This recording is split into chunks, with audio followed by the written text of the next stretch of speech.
How are you, fam? Good to see you. Like, duh. We'll see. We'll see. Why do you support, not support ICE? For some, the reason may be very simple. For others, I support when they are trying to do the right things. Okay, trying to be positive. Do you feel like they're doing the right things overall? What would you say if you had to give a grade to ICE? What would you say?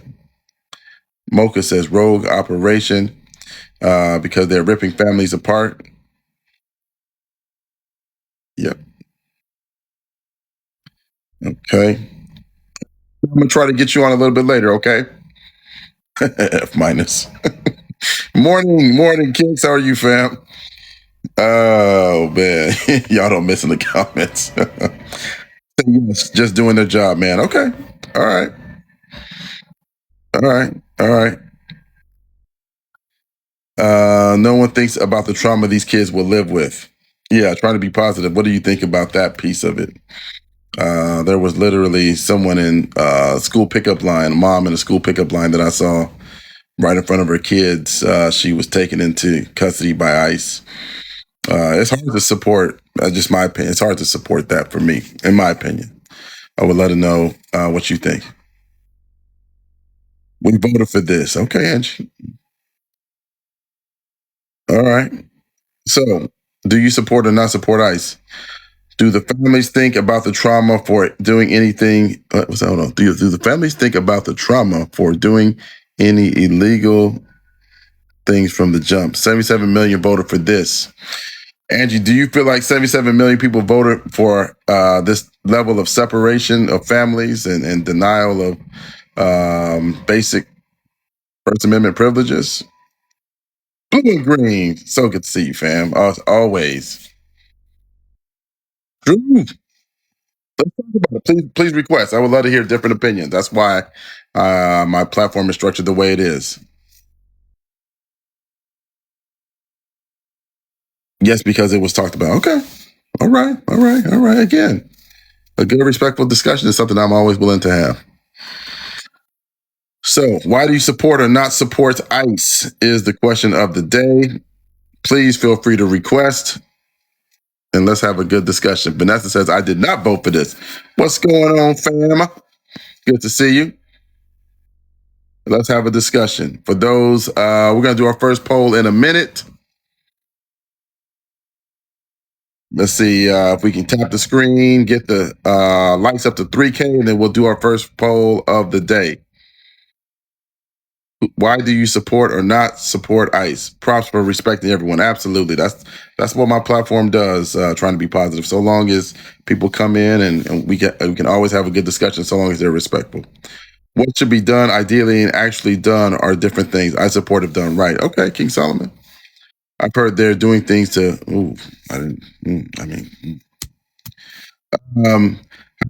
First line. Oh, congratulations. I hope it went well. Hey, lovely. How are you? Good to see you. Good to see you. Feel free to request. We're going to get some folks up here in 1 minute. I think the first poll of the day. If you support ICE, put a 1 in the comments. If you do not support what ICE is doing, put a 2 in the comments. And if you're somewhere in the middle, I guess you can put a 3. But let's have the discussion. Can you sit and watch a child being ripped from their parents' arms? Yeah? That's all right. All right, we're going to have an interesting discussion. Okay. Please feel free to request if you're any number. Let's see if we got somebody. We got Zen. Let's bring up Zen. What's going on? Is that Corey? Hey, fam. Zen, do you support or not support ICE? What's your opinion? I do not support the Gestapo wannabe force. Okay. All right. Tell me why you feel that way. The fact that there's similarities between them and the Nazis is wild to me. Mm-hmm. Like, for example, people are being dragged out of their homes. People are being kidnapped in the streets. Was that a ICE message, or was that a message from the Nazis? That's a deep question. That's a deep question. Okay, so let me do this, Zen. So I got your perspective. Let me go to Lovely. Lovely, talk to me. Do you support or not support ICE? I do support ICE. I do. Okay, talk to me. Talk to me. I mean, I already know your. I know your opinion, but for the folks that are in the chat. The reason So, why we have an issue with immigration and, us as Americans, when we break the law, our kids are ripped away from us. We go to jail, we go to prison when we break the law in America. And I think it should be like this because we don't even know who we have in our country right now. And right now, due to so much things going on that is toxic in America, we need to know who is in the country.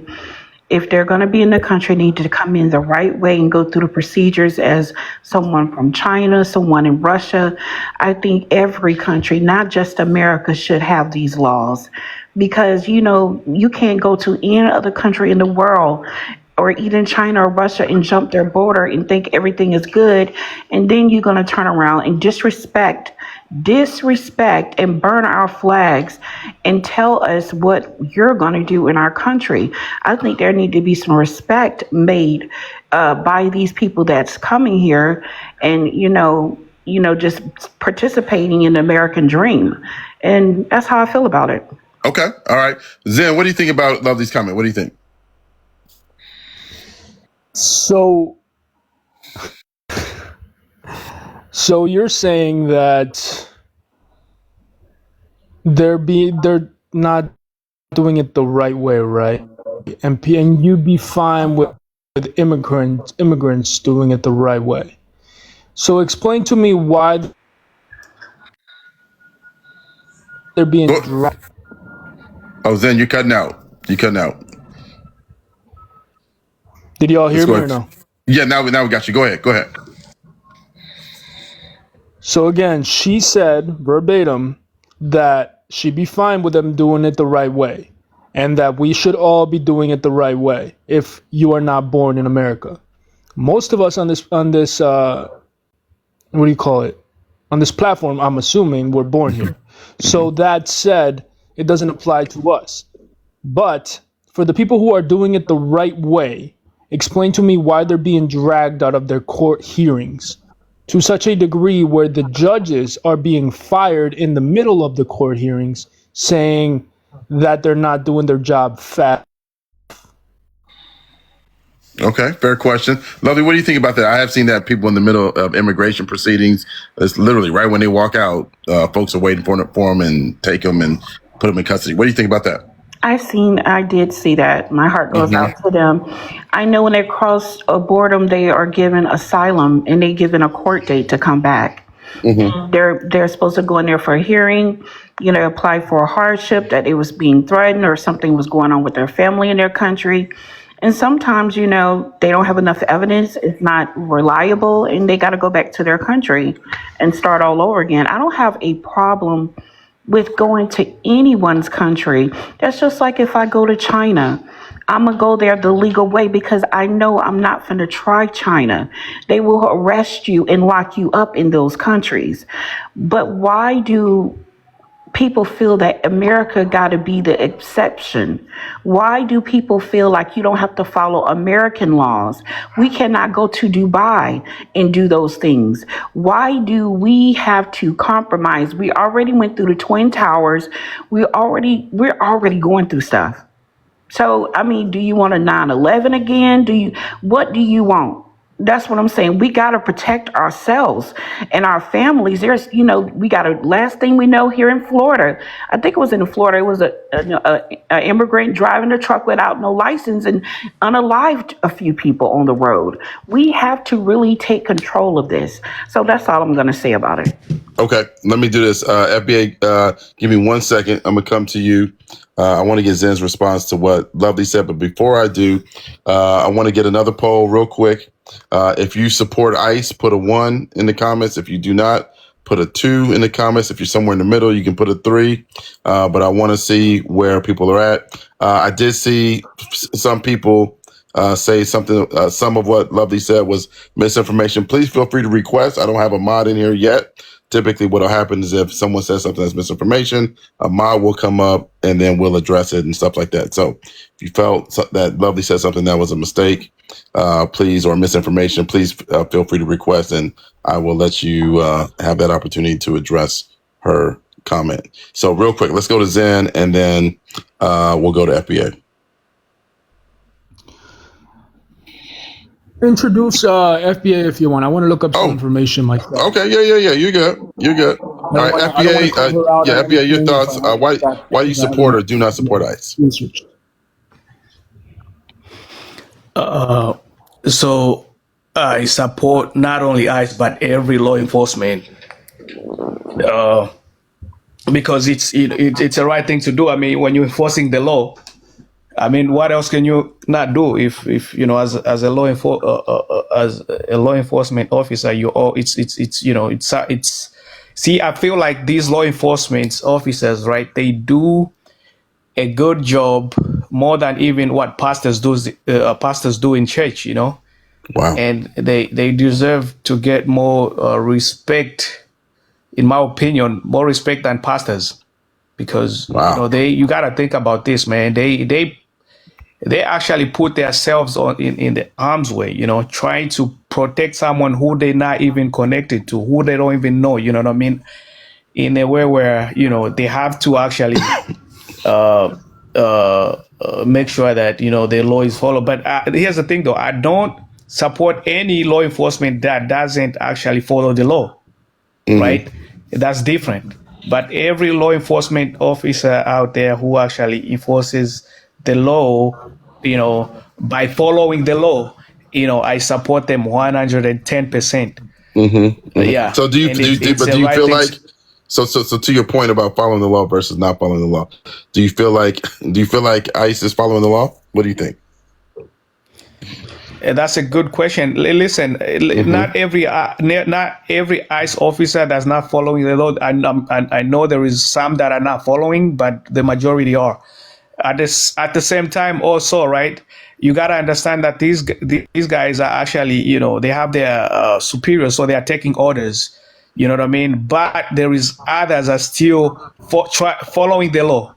You know what I mean? Even if your superior might give you an order that's not, you know, it's actually not following the law, then there's some out there that are actually making sure that they're still following the law. At the same time, following the orders from their superiors. So not all of them. You know what I mean? So okay, let's do this. All of them that don't follow the some don't. I mean, one apple can't really mess up for everybody. So okay, and I got a lot of respect for them. Okay, all right. Let me go, Zen. I know you want to come in. Go ahead, Zen, real quick, and then I want to get Jermaine and then Latin Jam. Go ahead, Zen. So this is why I compare them to the Nazis, is because the Nuremberg trials existed for a reason. Following orders is not a justifiable, under the law, under the guise of the law, criminal law, that you can do whatever the hell you want to these people, or a minority of any case. And you said that just because an administrator or a leader of the ICE agents is telling them to follow, to say and do things, that just because they were following that order, that they're not held liable and they're not held responsible, and you still support them. That's not true. That is why the Nuremberg trials existed, is because following orders is not a justifiable proof of implementing rules or applying their orders on people without due process, without any sort of evidence to back up their claims other than a suspicion that a crime has been committed. Let me get FBA to respond to that. Yeah. Why does that have to deal with an ICE agent who's actually on the ground, right, versus someone who's just like sitting in the office there and then telling this person what to do on the ground? And then, like, what does that have to do with them? You know what I'm saying? If see, you can blame the leadership, but you can't blame the guy on the ground. You know what I mean? No, he's just taking orders. Equally. You're the one that's doing that. You're the one that's not blaming them equally. You're the one that's not passing the blame the right way. Is the reality of the matter is, just because that administrator is telling you to follow the law and follow an order, if it is an unlawful order and you do it anyway, that does not justify you doing that shit. End of story. Bar none. There's no middle ground there. Yeah, you can do that, but that's I'll give you a clear example. Okay, the administrators and Stephen Miller himself said that ICE agents can use, if necessary, by any means necessary. Hell, Trump himself said, by any means necessary. So what did what do you call it? ICE agents start doing? They started pew-pewing people. I don't want to take down the live, so I want to use, Yep. words. The point is, they started pew-pewing people. And an actual ICE agent, a high-ranking ICE agent, not just a peon or a pawn in the fucking streets, a high-ranking ICE agent said himself, now that bitch has 7 holes, I put 5 in her. That is not justifiable. Following this misinformation. So let's okay. All right. Let's pull up the actual article. Let's do that. So yeah. So real quick, Zan, give me a second, because let's pull up the information on that. Let me get Jermaine in, Latin Jam, and Davey, and then I want to kind of go quicker so the other folks got an opportunity to be able to speak. But please, I need y'all to tap the screen. This is a very sensitive subject, so please tap the screen, support the live. Hey, Palinata, good to see you. Good to see everybody coming in. Please tap the screen. If you're not speaking, please put yourself on mute so we can hear everybody. And we're going to go a little bit faster so, again, everybody can participate. Let's go to Jermaine. Brother Jermaine, how are you? Hope you're doing well. Do you support or not support ICE, and why? Smitty, how's it going, brother? Good to see you, man. Good. Thank you for having me. Always.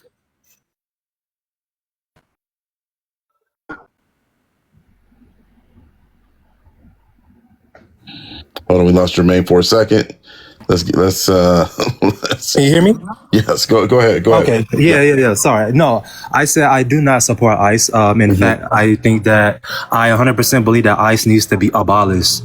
Which ICE can be abolished under Congress, but we all know realistically they're not gonna do that.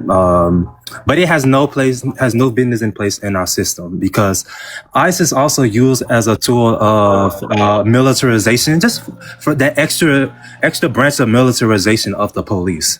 And we all know, as the years gone on, we've seen more militarization of the police, especially under the Trump administration. But we're talking about a system here that is just an extra layer basically when police was created to catch Black people escaping slavery. It is basically a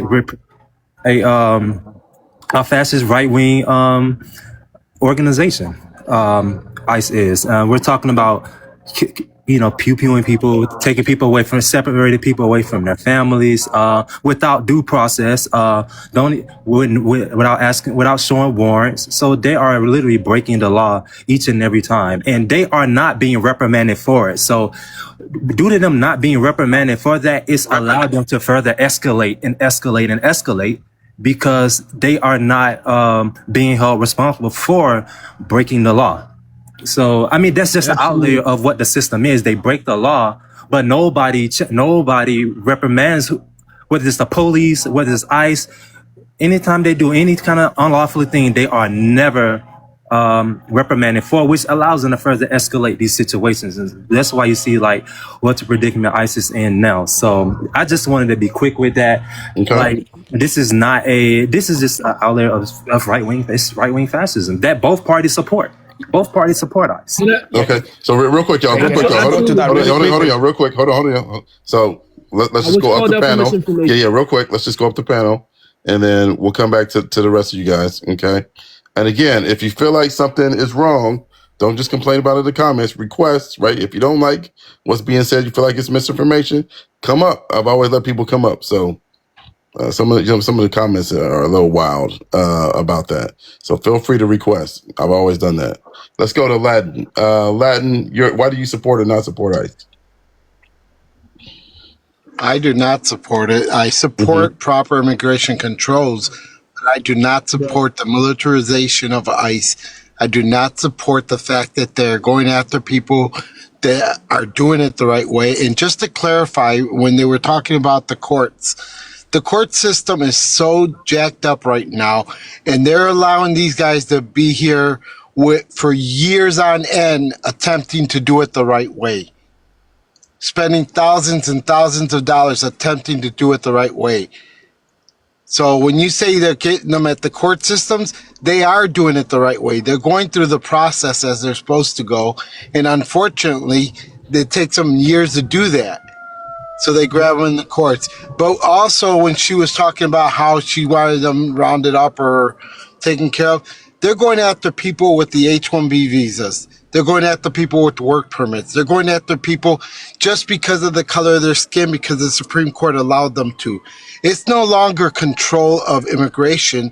It's rounding up anyone that's brown and questionable because they spoke Spanish. So it's not doing it the right way. Now, I'm a conundrum. I'm Hispanic, born and raised here in the U.S. I believe in immigration control. I don't want the borders open. I want them controlled. But you have to give them a proper pathway. And we haven't done that. And that's where the problem lies. The fact that immigration is going out there and pepper bombing people at random, the fact that they've been weaponized to the point where they can actually use live pew-pews, the fact that they're basically attacking cities because they want to, going into Chicago, going into Washington, militarizing all of that, creating all of these encampments, at the cost of lives, while the people that own these privately owned detention centers are raking it in, Okay. putting up bounties of $3,000 a head because they want to get all of these people into these encampments. That's what I'm opposed to. Okay. Thank you, Latin Jam. Let me go to Davey. Davey, your thoughts. Why do you support or not support ICE? And then we'll drop down to Lover. I think Lover's going to wait. Why I don't support ICE? Because my friend was just kidnapped by ICE and just sent to El Salvador. He's actually from India. His name is Gurjeet Singh, 25 years old, has just got his master's degree, came here with asylum and just got his green card, completely contributing member of society, and now his whole life is ruined. I'm never going to see him again. He's probably going to be killed. He's probably going to be unalived. And just to a few points, a woman named was Lovely said that, why do we have to be the exception? Well, we've destabilized every single government, especially South America. So there should be given a path, which is called amnesty. That's the actual path. The government can grant amnesty to any person at any single time. We just did it to 300 South Africans. We gave them immediate citizenship for no reason, just because they're white. So ICE is being used as a tool. They're actually in my neighborhood right now, rounding up people. I drove by and they were literally rounding up a woman. They tackled a woman that had a baby attached to her. The baby was covered in blood. What the fuck? So yeah, in Jackson Heights, Queens, and they're literally torturing people. And to somebody else's point, these are basically the new age slave catchers. Like, it's absolutely wild. They're terrorists in our country, and these people that are applying for ICE are not being vetted at all for crimes. There's a few ICE agents that have been arrested themselves for essaying women, and the environment it's created. The first thing I said when I saw those masks is that there's going to be a ton of men. They're going to start essaying women. And what's happened? Hundreds of women have started being essayed. And also, how is it that over 500 girls in ICE custody have become pregnant while in ICE custody? Like teenage girls? The environment this is creating is so incredibly dangerous in the name of what? Of immigration. Of course, we shouldn't have open borders. No country should have open borders because that creates chaos. Yeah. But the chaos that this has created is absolutely wild. And this is just another way for people to...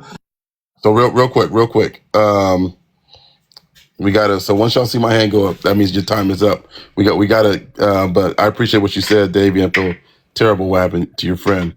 Let me go to Lovely. Lovely, what do you think about what Dave said? He did address some of your earlier comments. What do you think? Dave sounds very emotional and very wild. I'm just going to say that. This is how fake news start. They throw out conspiracies with no facts, and then they put the whole group on a wild goose chase. So I'm not believing not now word he's saying until you got proof to back it up. I'm not one of those people that you can go on tell some emotional story and I'm attaching myself to it. I will never do that. But my thing is this. With ICE, and ICE is following laws that the government gave them. And I'm tired of you using Germany and Hitler. These people are not being put into furnaces. You can't say that word. You're gonna banana live. I'm just saying, people have not been harmed and put in certain situations where they could be unalived. This is where it goes left because you're riding somebody else suffering. You're attaching yourself to something that you have not experienced, have not went through, but you are putting yourself in these people that experience that. So do not attach yourself to those people suffering that they went through in internment camps. Let me, but real quick, what do you think about, Dave was talking about a specific friend of his. I'm just going to address it all day. I don't believe nothing he says at all, for real. Because the things he are saying, that would have been all over the news, honey. That emotional leftist stuff, I don't deal with. Because they'll have you out here looking crazy.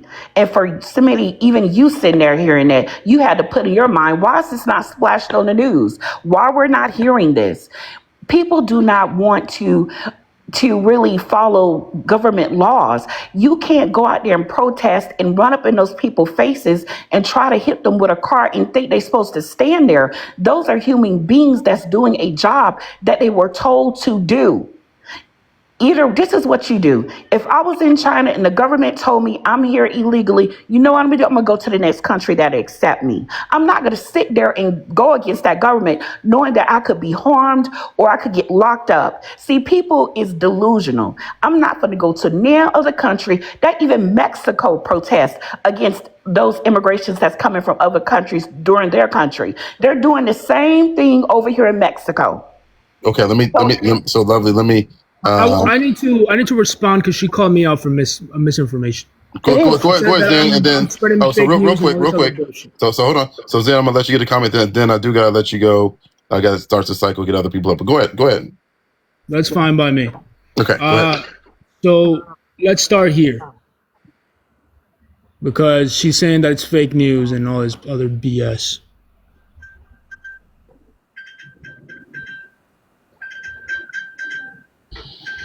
Reuters is a generally rated as having minimal to center bias, which means they are non-biased, and is considered a highly reliable source for fact-based news.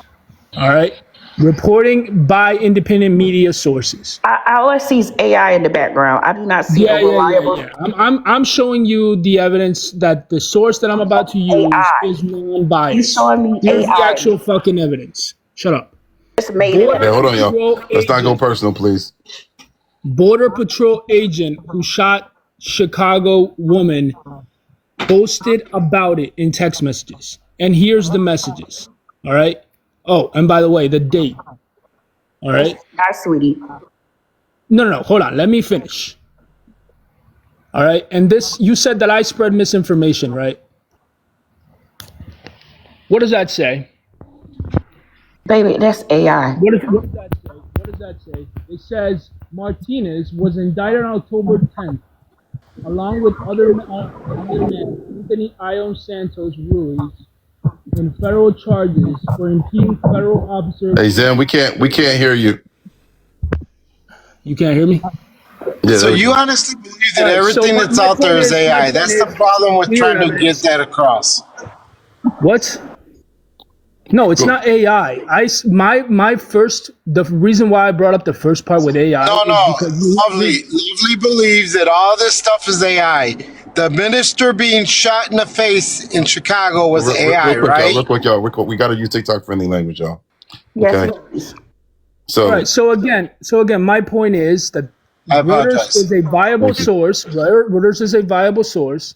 I showed the article. I showed the date. And the actual statement is verbatim in indictments. All It is I not a see was hypothetical. AI across It the is not. screen, sir. No, shut up. It is not AI. It is an indictment on federal officers. It means that So they're already being prosecuted for it because they did something illegal and unlawful. real quick, I real quick. fired 5 rounds and she had 7 holes. Put Zen. that in your books, boys. Miss me All with right. your bullshit. All right. Thank you, Zen, for coming up. Zen, we're gonna let you go. He's emotional. So again, let's keep it off Can of I personal, real telling quick? people hold on. Whether I agree or disagree with you, let's keep it off telling people to shut up. Right? That's not cool. Okay, no matter what. But let's stop interrupting too, y'all. Right? Let's let the person that is speaking have an opportunity to speak. FBA, go ahead. You're next. Go ahead.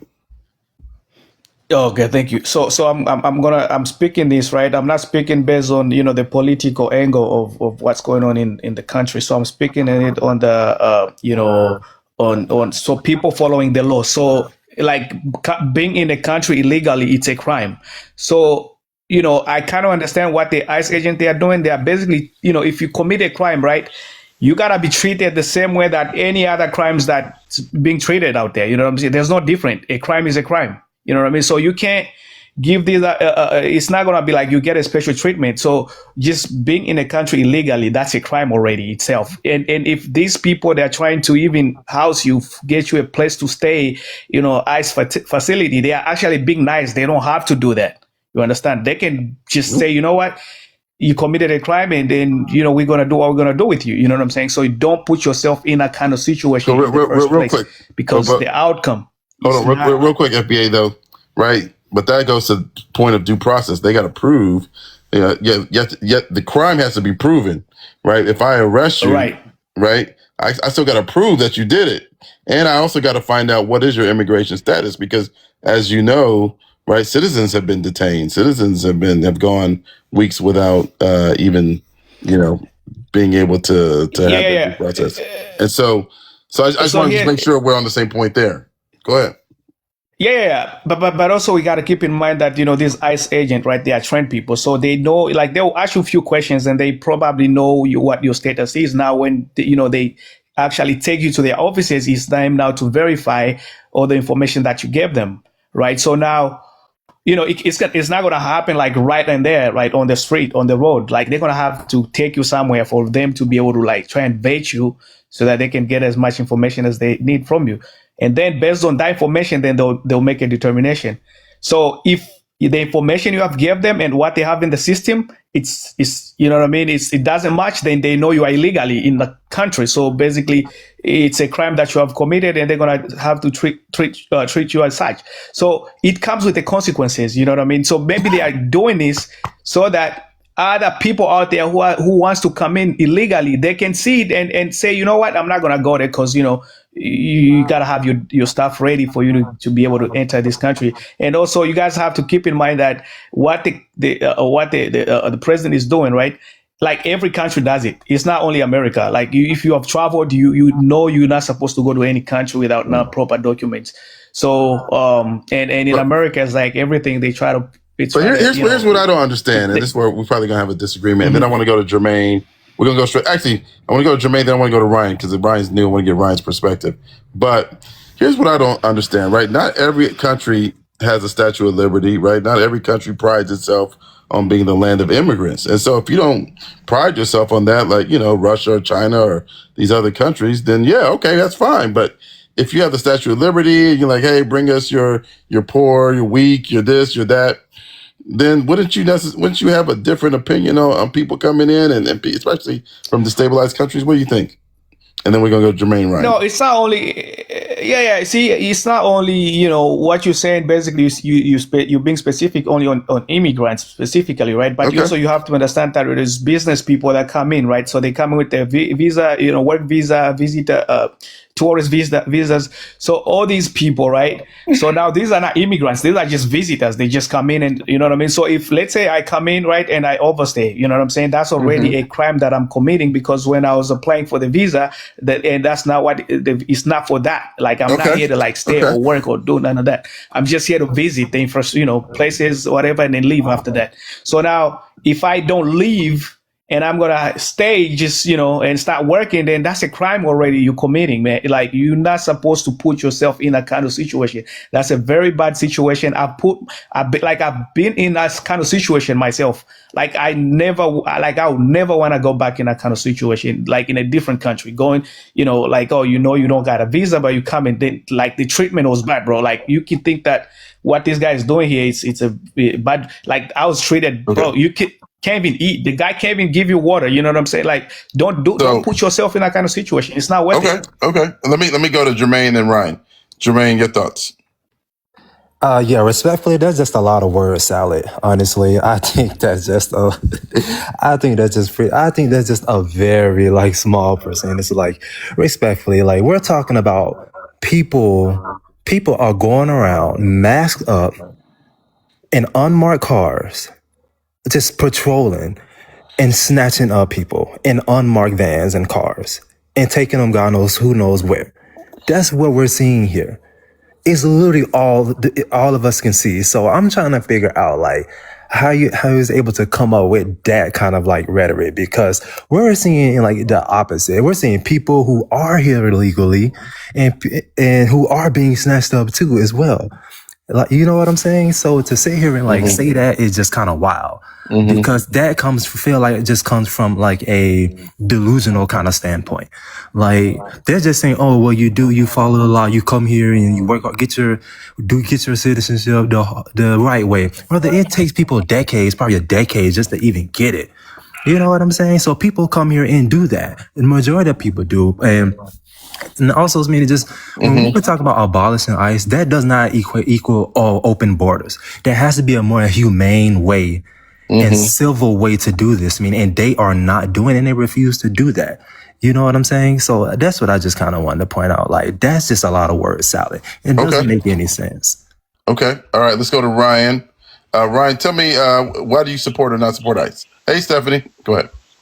I do not support ICE based on my personal beliefs, because I'm a Christian, and with my personal beliefs and my belief in Jesus, I think it is morally and absolutely wrong the way that ICE is handling things, especially with all the deportations, even for people trying to become actual citizens through the process in the courts, and they're being held at the courthouses and taken. So with my personal beliefs and my religious beliefs, I do not support ICE. So yeah. Okay. All right. Thank you for that, Ryan. Let's go to Aladdin. Aladdin, anything else you want to add? Not quite. I'll let the people talk. Unfortunately, FBA fell off, but my question was to him, basically, you say that, he says that, if you come into this country and you commit a crime. So I'm assuming based on his accent that he's not actually originally from this country, because otherwise his language would have been a little different. It's an assumption only, and I was going to ask him that question, because if that's the case, and you believe that the way you do, then he's okay with himself being thrown to the ground, being detained, being taken and held for days on end, only to have to prove his citizenship? What happened to the rule of law where it says innocent until proven guilty? What happened to due process, as you mentioned? What happened to all of those laws? They're apparently ICE is the only ones that are able to abolish those laws and do whatever the hell they want. That kind of defeats the purpose of law enforcement, doesn't it? Good point. Let's go to. That's the word. I'm dropping down. All right, thank you. I appreciate you. Yeah, I appreciate you. Thank you for coming up. Let's go to Davey. Davey, anything else you want to say?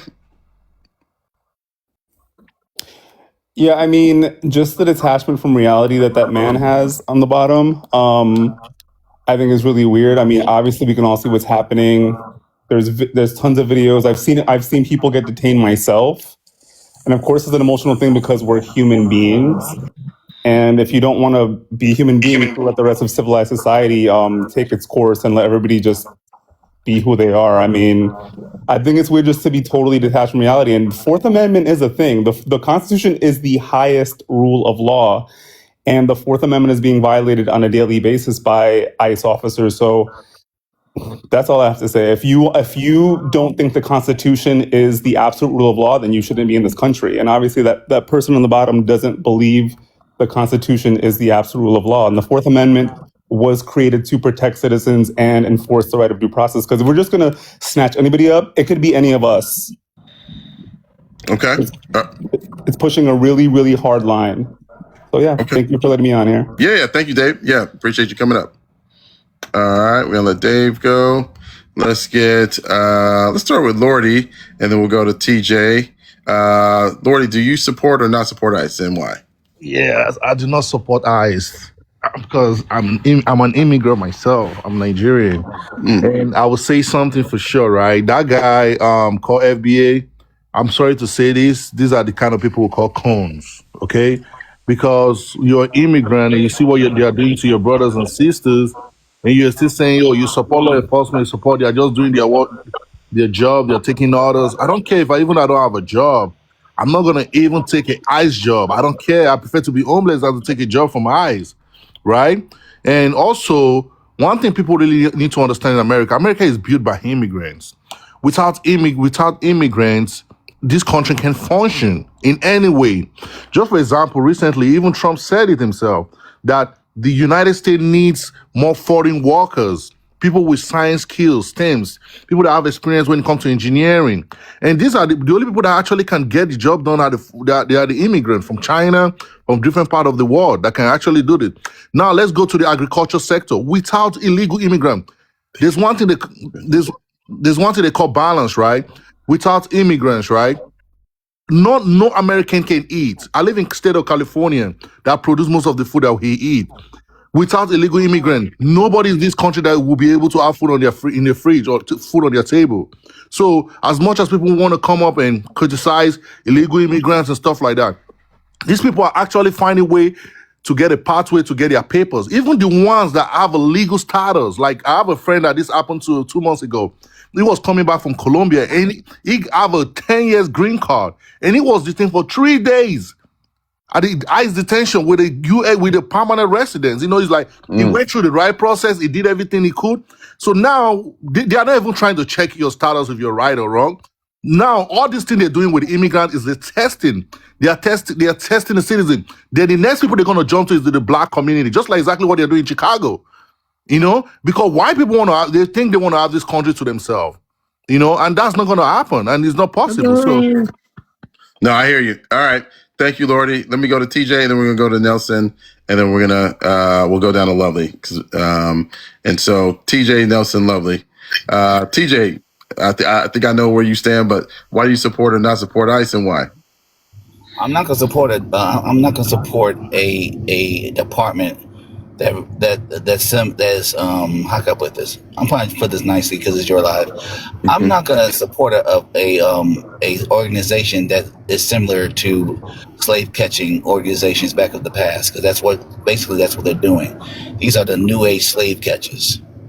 That's one. Two, I'm not gonna support an organization that takes babies and puts them in handcuffs through zip ties at all. Anybody that supports them has got to be a joke. They got to have they got to be less than human beings. I don't care. I don't care if I did. I don't care if there was a rumor of that happening.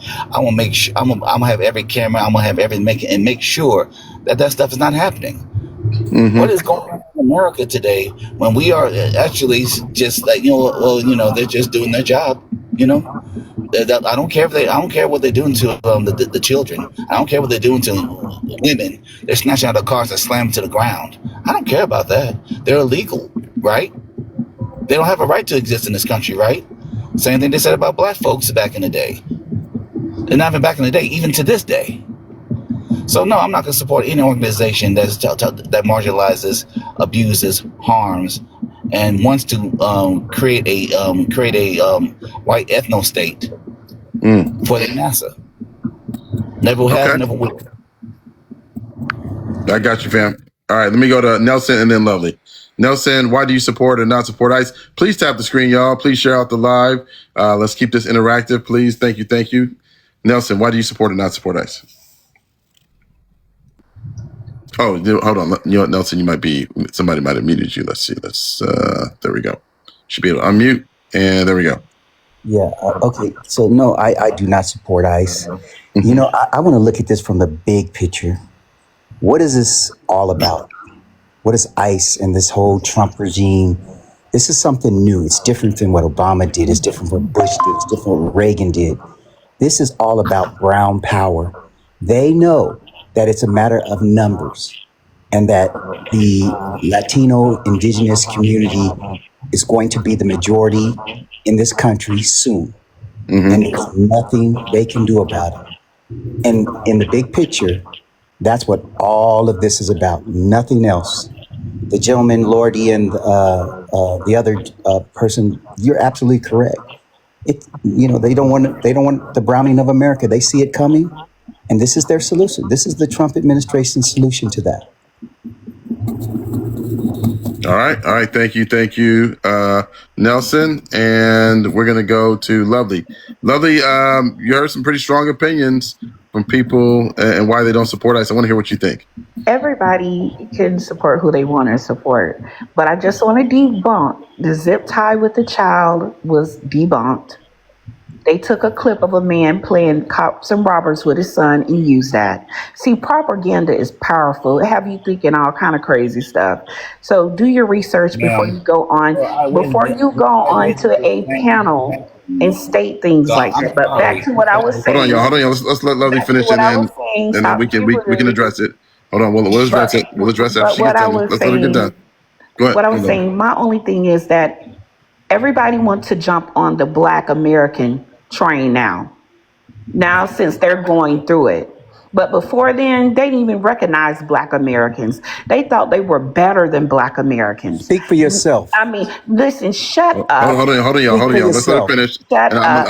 I'll let y'all come back in. Go ahead, Lovely. Go ahead. You thought you were better than Black Americans. Now, all of a sudden, you want us to cape for you. But 2 years ago, 3 years ago, 4 years ago, you thought you was just as good as the white people. Now you're finding out the hard way that you're just like us. You're no better than us. So you get on this app and try to include us in all this mess. We are resting. We're not going to do anything. We're not going to go out there. We're not going to go out there and protest. You don't represent the Black community. Because you don't represent the Black community at all. Be quiet. Okay, hold on. I promise you, I'm going to come right back to you now. So just let her finish. Be Go ahead. quiet, because when everything was going down in New York, they put you in our communities. They gave you the money that was supposed to go to us. You were getting gift cards and $10,000 gift cards, nice apartments. We were in meetings in New York fighting for what happened to us and why our community was suffering.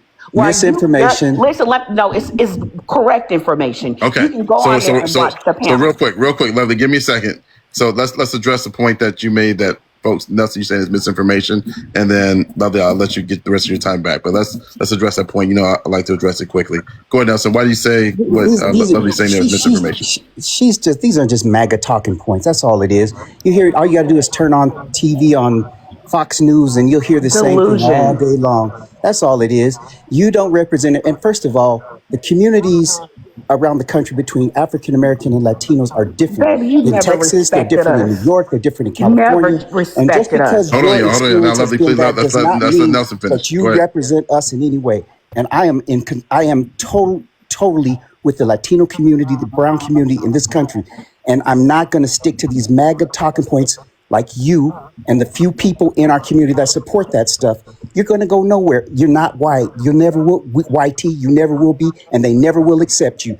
I don't care how many talking points you talk. It ain't going to happen. Yes, so hold on, real quick to Nelson. But somebody in the comments has a question. Why is what she's saying misinformation? We get why you don't like the point, But why is what she said misinformation specifically? But like I said, depending on where you are in this country, if you're in Texas, if you're in California, if you're in New York, if you're in Atlanta, the relationship between those two communities are different. And let me tell you something, they are not so antagonistic as she's trying to make it out to be.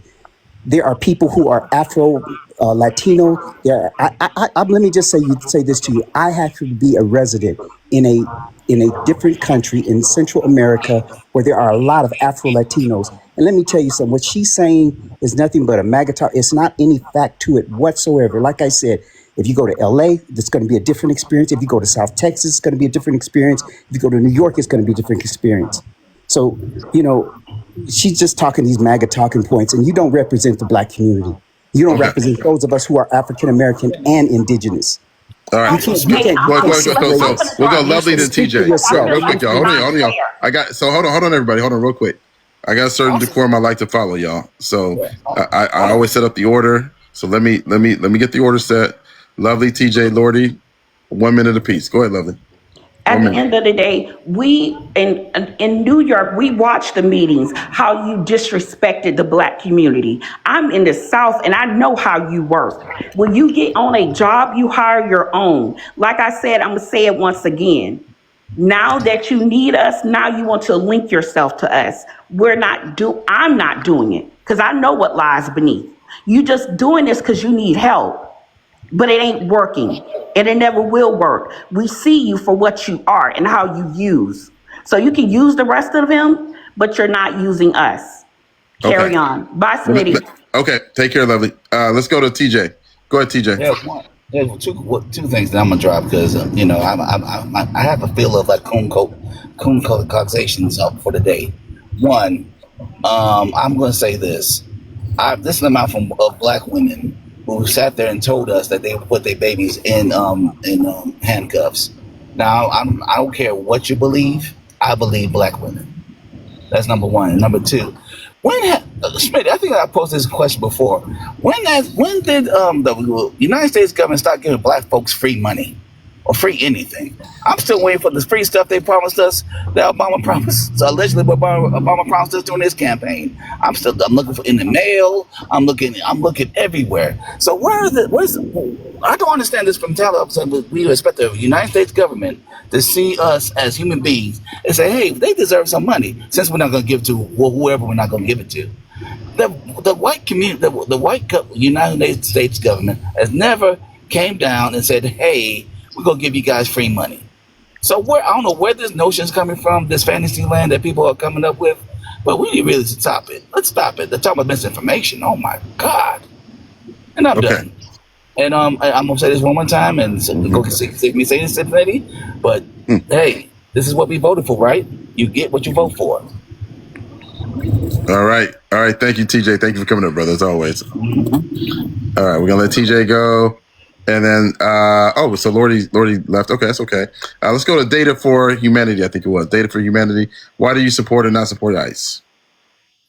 I don't support ICE because it's just a way to, again, get people out of the country that are not only contributing in taxes and in other ways, they form a large part of the workforce in this country. We use them, abuse them, and we send them out. That's not appropriate. Honestly, the half of the United States was part of Mexico anyway, so it's there's no point to it. And just to address the misinformation, I'm from New York, and 160,000 people came here in a matter of 1 year, right? It was sent by Governor Abbott by bus, right? And they include family. They include 2-year-olds, 3-year-olds. So you're telling me that we're supposed to allow for these children to sleep on the streets, and just because you're complaining about, we're giving them shelter, we're giving them food, which is what the cards were for, is to purchase food, is not to go on vacation anywhere, right? So the fact that you're saying, these people somehow during this crisis that was a limited and temporary thing, was somehow a problem to immigrants as a whole, or like it's something that's like negative. It's not. It's not. It just shows humanity, right? We help people in times of serious crisis, and yeah, like I agree. This obviously that creates kind of a division where you're like, oh, you know, they receive some things, but we don't, and it's like, you know, I feel like that's an ongoing issue that hasn't been addressed, and I agree. But to say that, oh, like we shouldn't have helped like them because they didn't even have a home or anything, that's just wrong, and I would never agree with that statement. Okay. All right. Real quick. If you support ICE, please request or put a 1 in the comments. We have 4 people who do not at this point. So I do want to have some balance. Absolutely. Data for Humanity, of course. Thank you for coming up. So if you support ICE, please feel free to request. As you can see, the panel's been very respectful. We do want to hear opposing views on this subject. So if you support what they're doing, we would love to hear it. So go ahead, TJ. I know you want to come back. Go ahead. Oh, you know, yeah, I misspoke, and I apologize. I'm not. I didn't say they. I'm sorry. You know. Usually, what I usually say is, for those who sat at home, who voted for MAGA or voted third party, thank you, because this is what we voted for. Voting has consequences. Your vote or your lack of vote has consequences. When you do not vote, when you vote against your own interests, and when you vote this magical third party that keeps on coming up every election cycle, this is what we get. It's biting us, all of us, in the ass now, and now we all got to deal with the problem that they created. So, for the bottom of my heart, I thank y'all for so much. I hope you understand there's a lot of sarcasm behind that. But thank you so much for putting us in the state of this country that we are in now, when children are now being put in zip ties and arrested. So thank you for that. That's all I want to say, Smitty. All right, TJ. Thank you. Take care. All right, we're going to let TJ go. All right, we're going to welcome a new guest, Don. Don, actually, there we go. Don, why do you support or not support ICE, and why? Okay, I don't support ICE because what they are doing there is moving people from another part of country to go and terrorize another part of country with all the force and violence. Forgetting that some of the people or families don't know about all these things. This thing will leave a big trauma for these kids. But they don't care. They just use the same force for everybody. Using the military force on people who doesn't know about these forces will cause a lot of trauma in the future. And they should care about everybody. It's the responsibility of the country to educate these people and make sure that everybody is having good life. When you say some people don't deserve it, then you start making lines between the people and start causing division. America is for everybody, both the poor, the weak, the strong. The country should think that everybody should have a good life. And that is missing. Everybody should have a good life. The taxpayers are paying money. They should use the money to support everybody to have a good life at the end. That's what matters. And not some people getting so rich while another neighborhood, people are suffering there. That's not a unity. We should see the country as a family. Everybody belongs to America there. Everybody should have a good life. Everybody should be protected, not some people, so that's what's happening there. So I believe the division is because they don't see America as a family. When you see America as a family, you start doing things for the society. You start doing things. You start protecting the schools. You start protecting the foreigners, because if they're not protected, they will attack you. Why they give these people money to keep them out of this? Why they give this money? Why people get money, free money, is to keep them out of the road, so they don't rob the other people. So that's why a lot of countries do socialism, just to make sure that you have enough to eat, so you don't attack people. So real quick, when you take away, Yeah, so that's my point. Okay, thank you, Don. All right, Don, we're gonna let you go. We are looking more so for opposition, but thank you for coming up and No expressing problem. that. Yeah, thank you. No problem. No problem, Don. Let's go to Dark and Mysterious. Dark and Mysterious, why do you support or not support ICE? Hey, yeah, I support ICE. I think that a lot of people get screwed over when people come in illegally, and we need to get them out and then get the people who are trying to get in here the right way in. Okay. Let me ask you a question. I don't know if you were here earlier, but there was someone that brought up, what about people that are going through like asylum procedures, for instance, and they're at the courthouse and, right as they're literally leaving their asylum procedure, they're being detained and or arrested. What do you think about that specifically? And then I want to go to Wish. What do you think about that? I think it's like a really high percentage of people who go to those courts to get for their asylum hearings that get denied. So I think it's almost 75% to 80. I think it's about right. Go ahead. But yeah, that's probably why they're getting detained, is because they didn't actually qualify for asylum. There was a lot of videos going around when Biden was in of how people could claim asylum and like certain key words that they could say. So I think a lot of people came in, and that's why we have such a high percentage of denials now, is because they were all using the same script, trying to get in the same way. And then now they're just getting denied because there's no actual evidence to prove that they need asylum. So real quick, feel free to come up, y'all, on the misinformation piece. Whoever wants to address it, feel free to request. I'll get you up. The Wish, how are you? Do you support or not support ICE, and why? I do support ICE. And the reason why is because the illegal immigration has really gotten out of hand in America. A lot of people are taking advantage of things that the real Americans, I have a lot of opinions about immigration overall, but I agree with what the other person has said, that, it's affecting other people that have been here for a while or trying to be here the right way.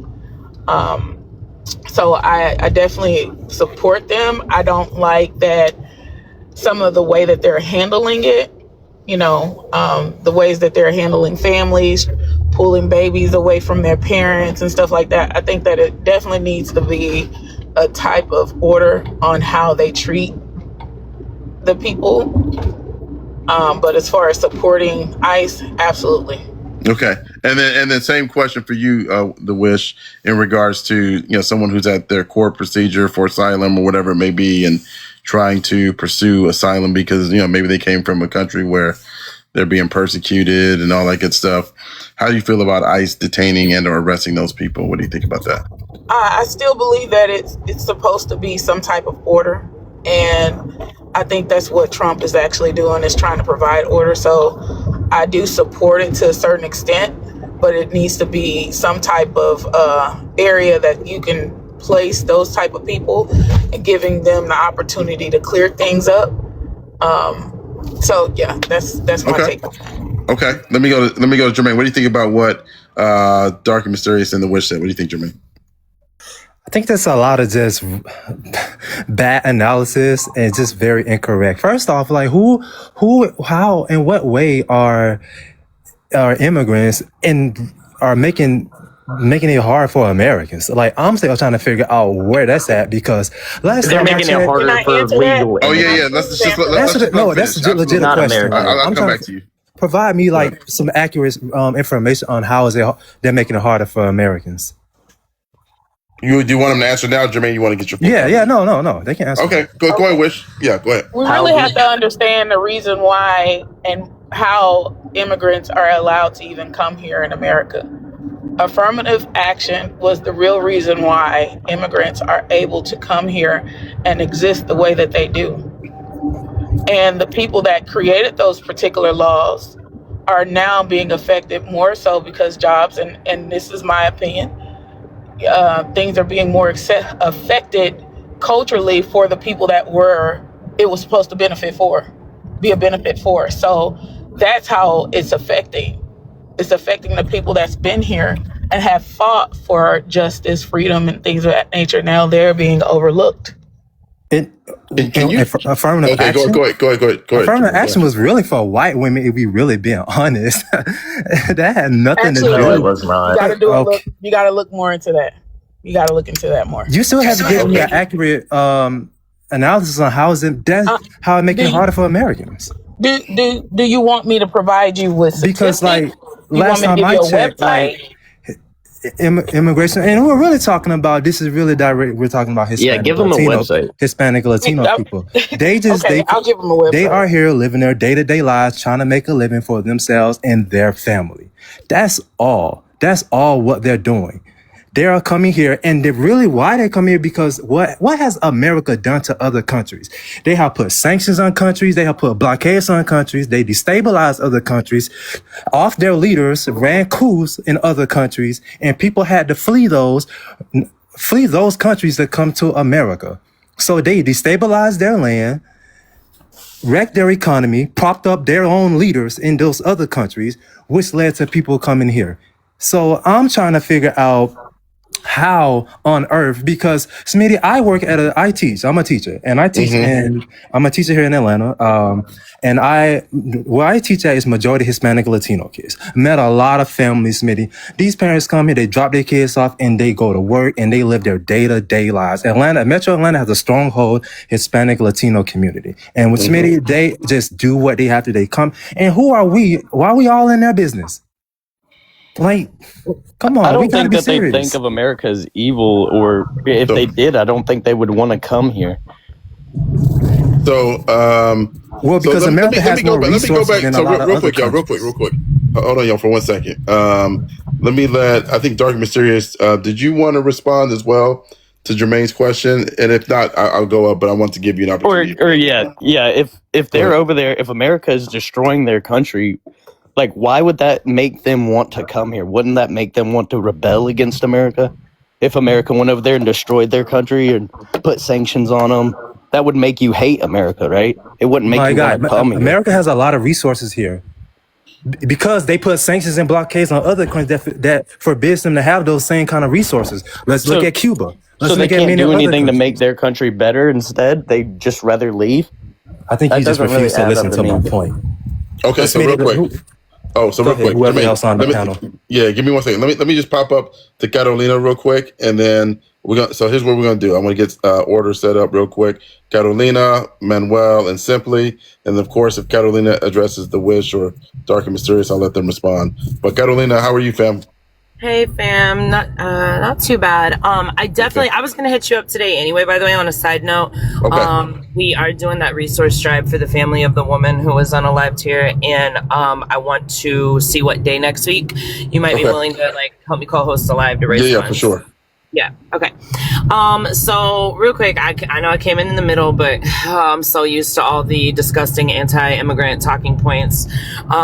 So here's the deal. The reason why immigrants come here is, yes, what is being stated is completely accurate. The United States empire has been and is continuing to actively destabilize these countries. So everybody says, oh, well, why would they come to America then? So there's a couple of factors with that. Where are you going to go when the resources are being taken from your country? The logical response is to go where the resources are going to. And that is part of the issue. So they don't hate America. Honestly, I wished more people hated America, because I, as American Indian, hate America. I hate the colonial government. I hate that you all are still continuing to occupy our land and oppress Black and Indigenous people, not only within the United States, but globally, especially within the global South. And the issue is that they're not always fully aware but when it comes to us, we do have access to declassified documents. We do have access to the articles and the books that have been written about the United States empire, and that it goes country by country and explicitly states how we are destabilizing those countries. So a lot of times they're not just leaving because of the lack of resources. They're also leaving because of famine. They're also leaving because of the G-side that's being committed in those countries. And so the more logical reason is to go to the area where those resources are, but not only where the resources are, but where they have the easiest access to get to flee from persecution, and where they already have family members. So how are we currently taking resources from somewhere like Mexico? How are we taking their resources? Well, number one, people aren't coming from Mexico. So if you want to show me documentation that there is immigration coming from Mexico. There's no immigration coming from Mexico. Is that what you're saying? From Mexican citizens? No, there's not. It's been at net zero for many, many years at this point. That's crazy. That's actually a crazy statement. I'll double check that, but that does not sound accurate at all, honestly.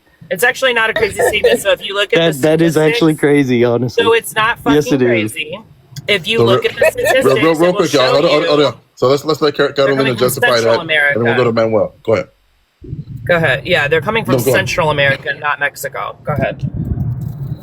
Okay, so let's let Manuel come in, and Simply, I got you next. Okay. I just looked it up real quick, just to clarify. 10 to 11 million people have immigrated from Mexico. That's not. So I think so. Real quick. I think what Carolina is referencing is the net, right? So if you've got 10 to 11 million coming in from Mexico, but you got 12 million immigrating from America to Mexico, I think she's talking about a net. She said there are no people from Mexico immigrating to America. She said none. Mexican borders are not no Mexican people from Mexico. citizens. So just to clarify, that was inaccurate. No. Okay, let's do this, y'all. Let me go Manuel and then Simply. Manuel, go ahead. What are your thoughts? Why do you support not support ICE? Okay. Please tap the screen, y'all. Please tap the screen. Go ahead. All right. So first off, I don't support ICE. Definitely not in its current inception within 2003's iteration of ICE, nor previously when it was just the INS. I don't support ICE strictly because it was founded to be part of Homeland Security, specifically securing the homeland after post 9/11, and it is now being used to terrorize citizens.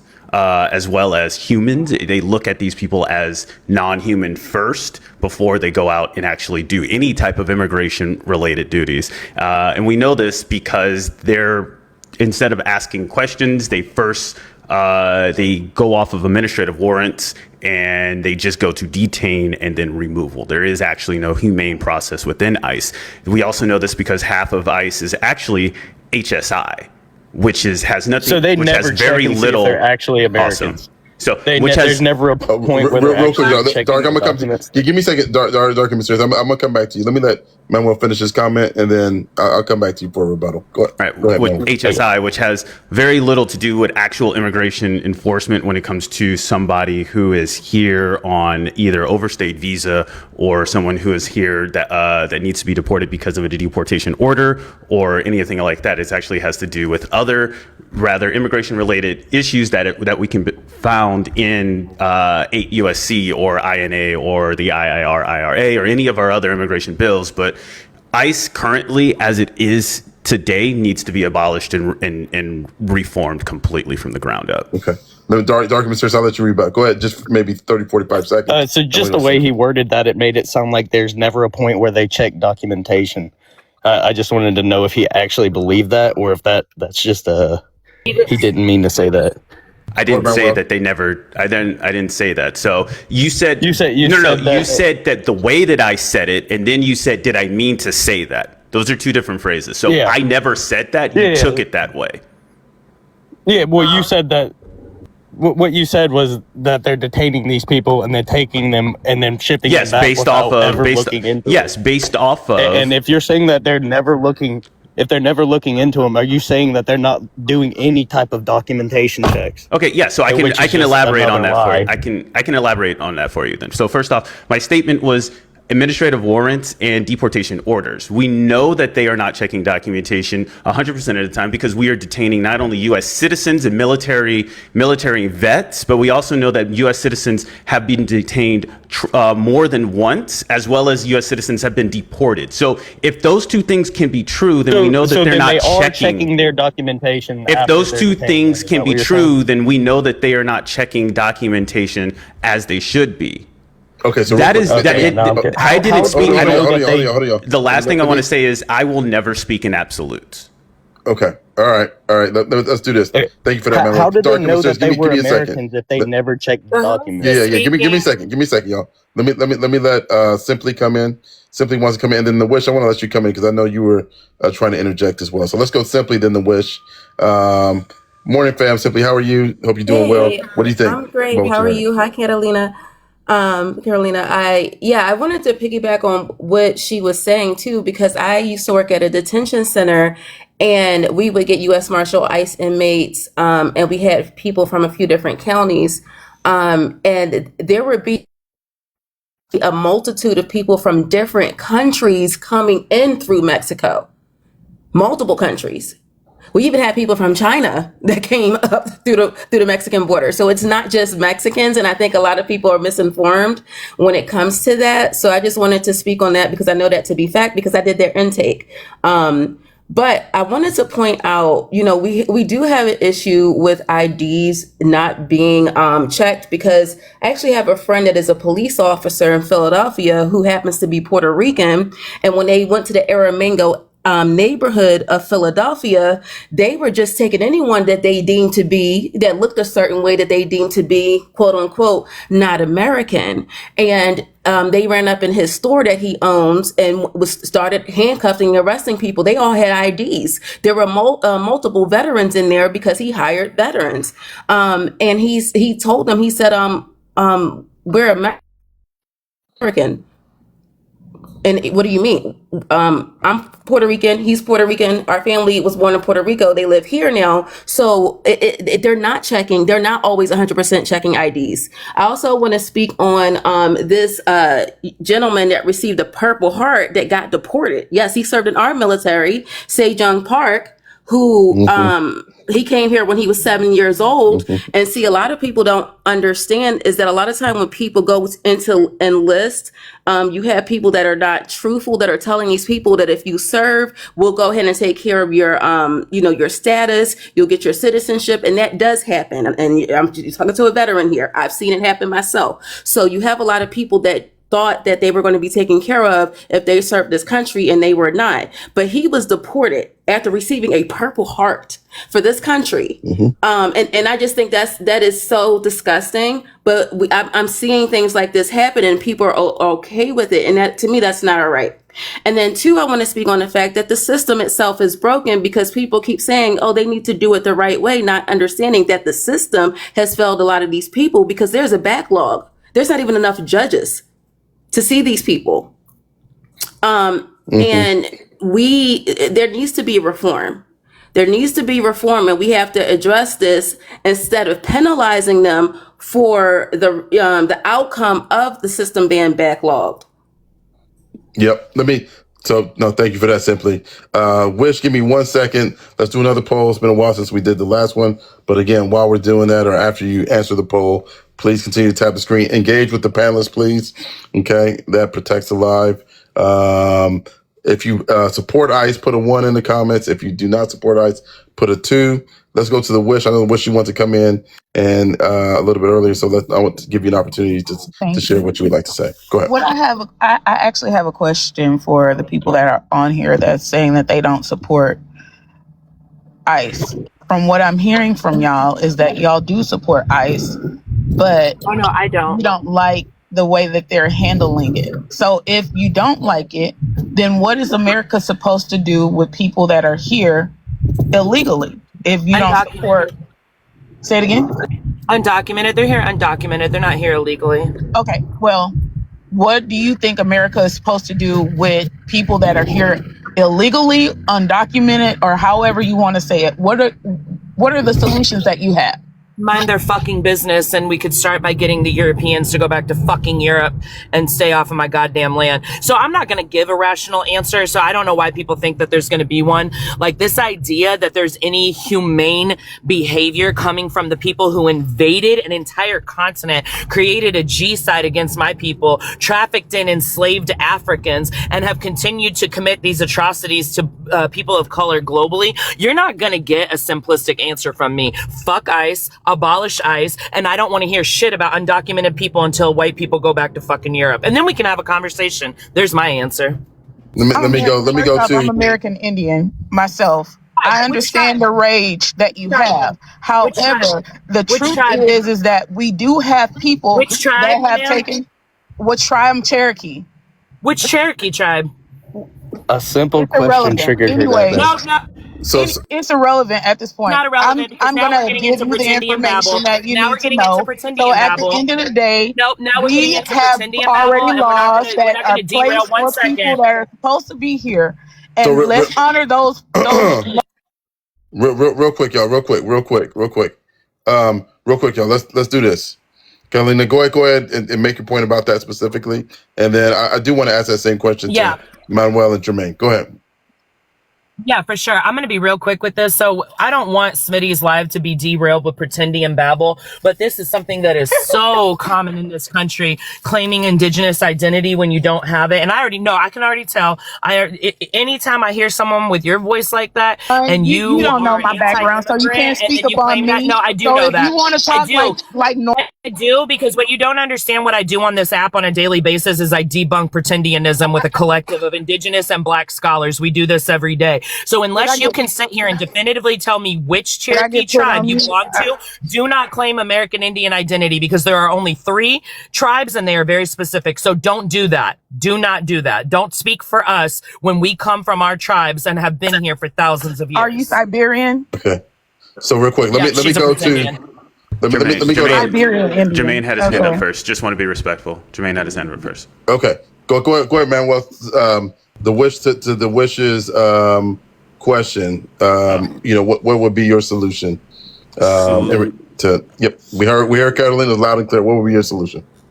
Okay, so I want to start off by saying 71.5% of all detainees do not have any criminal record. Out of all new deportation orders given in 2025, only 1% of them actually have any criminal record.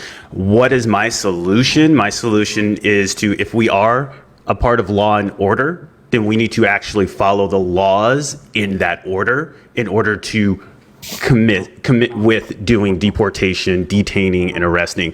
ICE is not equipped to do detaining and arresting. It is like asking a military vet, someone who has served time overseas, to come over and be law enforcement of a local area. That person respectfully will look at citizens as people of war, and it will not work. I am not here for the militarization of a federal organization to terrorize a community. That does not work, and we see that. Brother Naquan, good to see you, brother. Okay, thank you for that, Manuel. Jermaine, then I'm gonna let you go, brother. What's your solution to the situation? I saw there was a comment that said, "Hey, how can we do that when we don't have enough judges to even, hear all of the asylum cases or whatever it may be?" But what's your solution, Jermaine, to if you don't like ICE, you don't believe in ICE, what's your solution? What do you think? Yeah, I think America needs to mind their own goddamn business. At the end of the day, America needs to stop interfering in other countries, especially elections. Stop overthrowing leaders. Stop running coups. Stop doing sanctions. Stop doing blockades.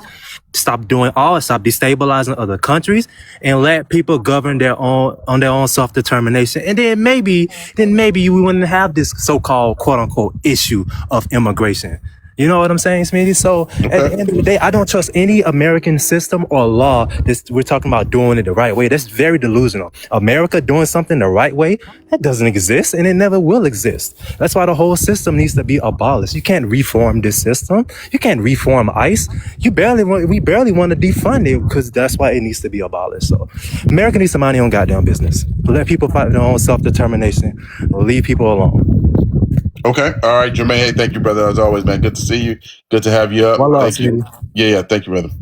All right, we're gonna let Jermaine go. I think that was everybody that does not support ICE. Oh, Simply. We didn't. So Simply, what would be your solution to that question that the Wish asked? What would be your solution in regards to ICE? How do you fix it?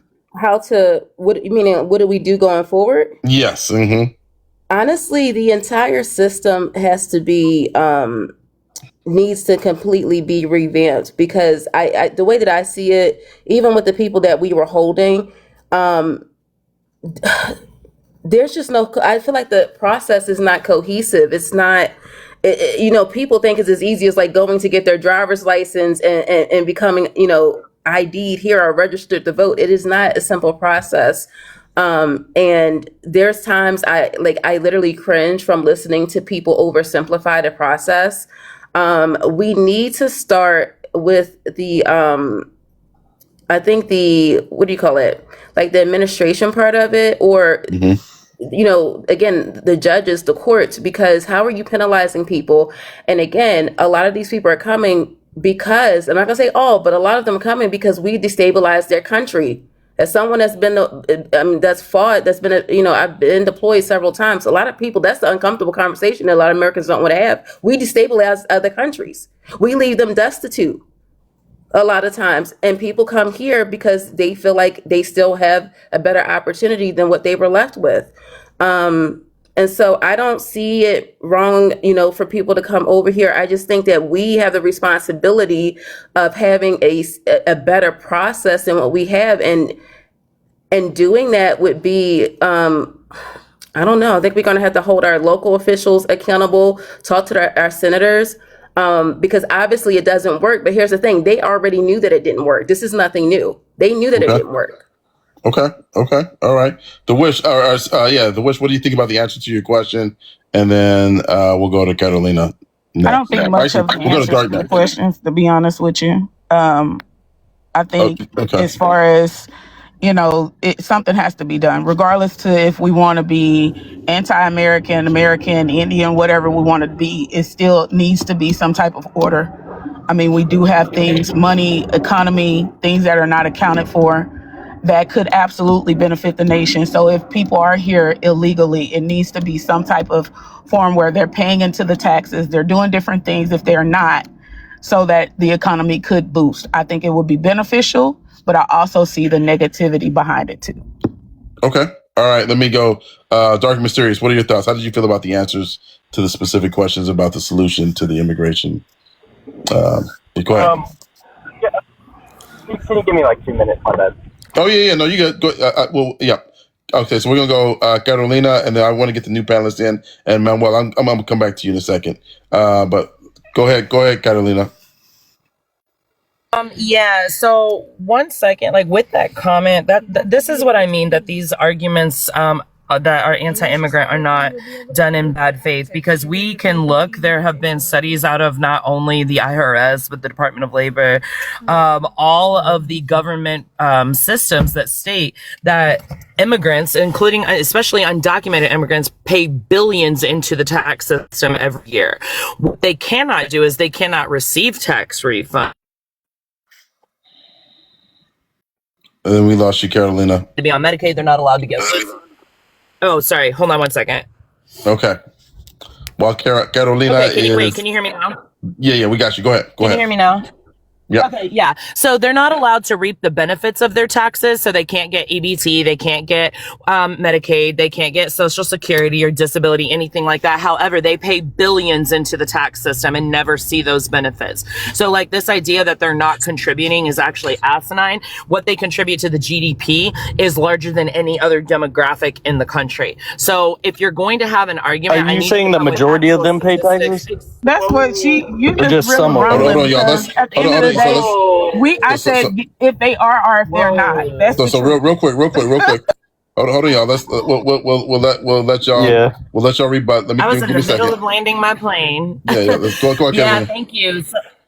So that, with that being said, that in order to have this type of argument, you have to be arguing with actual statistics that are verified in reality, and bring sources, because that's simply not true. They absolutely pay into the system. And I just find it like really bizarre that other people of color do not have an issue with the colonizers, but you take issue with other oppressed people. Like what we need to be addressing is white supremacy and capitalism, and how that is systemically oppressing all of our groups together. Thank you, Carolina. Go ahead. Either the Wish or Dark The Mysteries, topic whoever wants to is respond. about ICE. That's the reason why those comments about the colonizers are not being brought up.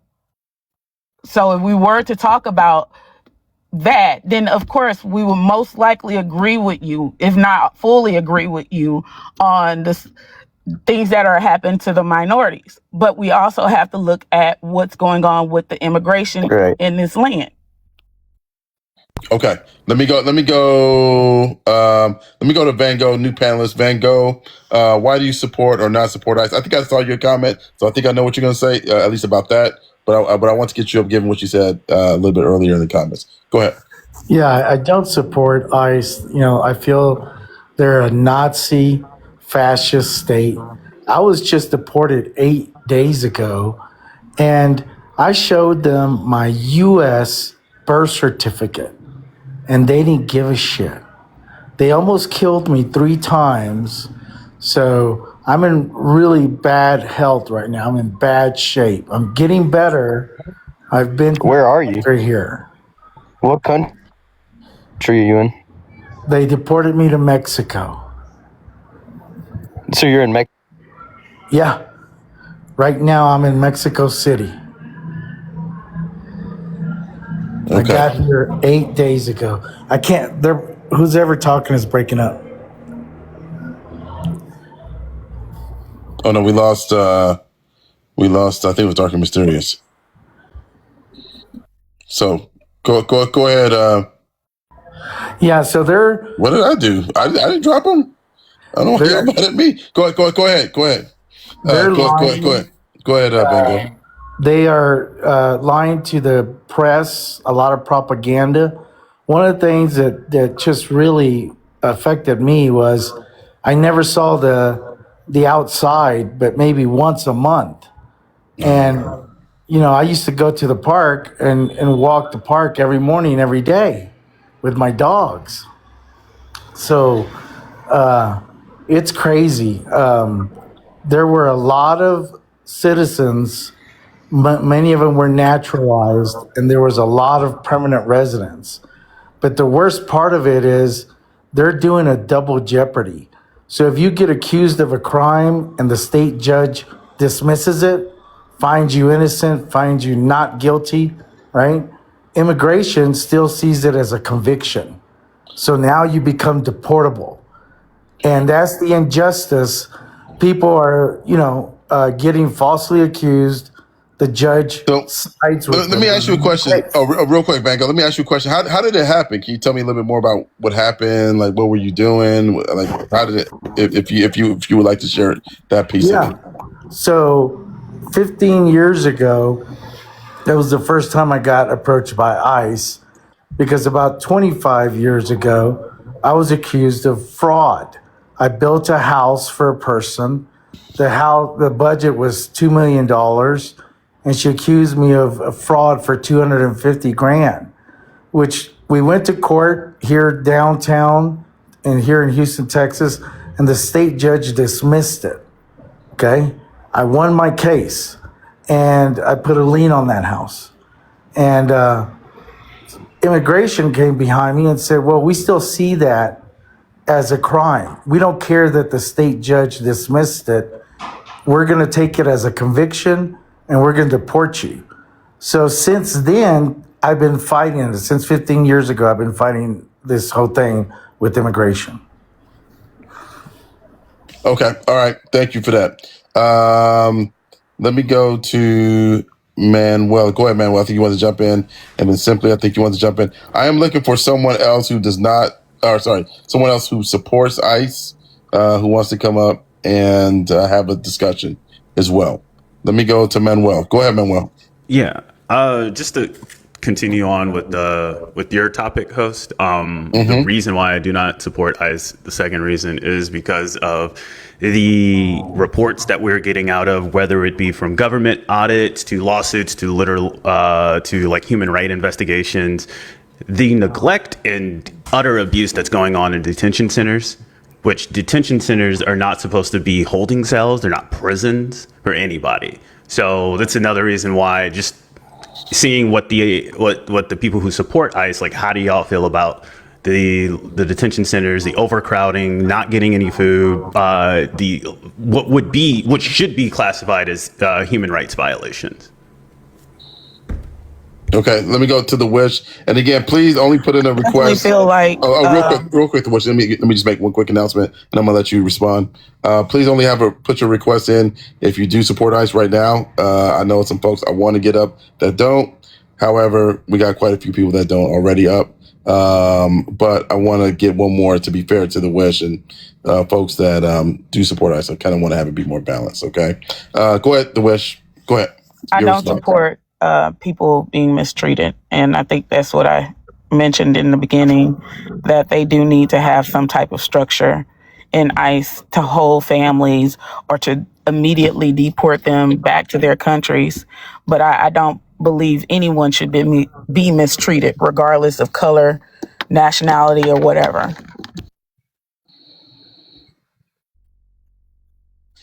Okay. All right. Fair enough. Let me go to Van Gogh. Is there anything else you want to say? I'm gonna let you go because I'm looking more so for people that do support ICE. But I want to give you one more opportunity. It's a complete injustice, and I'm happy to see that the city of New York City and many other examples throughout the country are showing that they're not going to, support this anymore. So I am going to continue to fight this, and hopefully I'll be back in the U.S. soon. Okay. All right. Thank you, Van Gogh. Yeah, sorry to hear what happened to you. Okay, we're gonna let Van Gogh go. Let's see here. I'm trying to get a new panelist up here. Give me 1 second, you guys. While we're doing that, please tap the screen. Thank you for interacting with the panelists. I appreciate that as well. Let's go to Nick of Jax. Do you support ICE? Yeah, I support ICE. Okay, and I just want to say, how many of you? Go ahead. Yeah, go ahead. Okay, how many of you believe in open borders? The question was how many of you want open borders? Is that the question?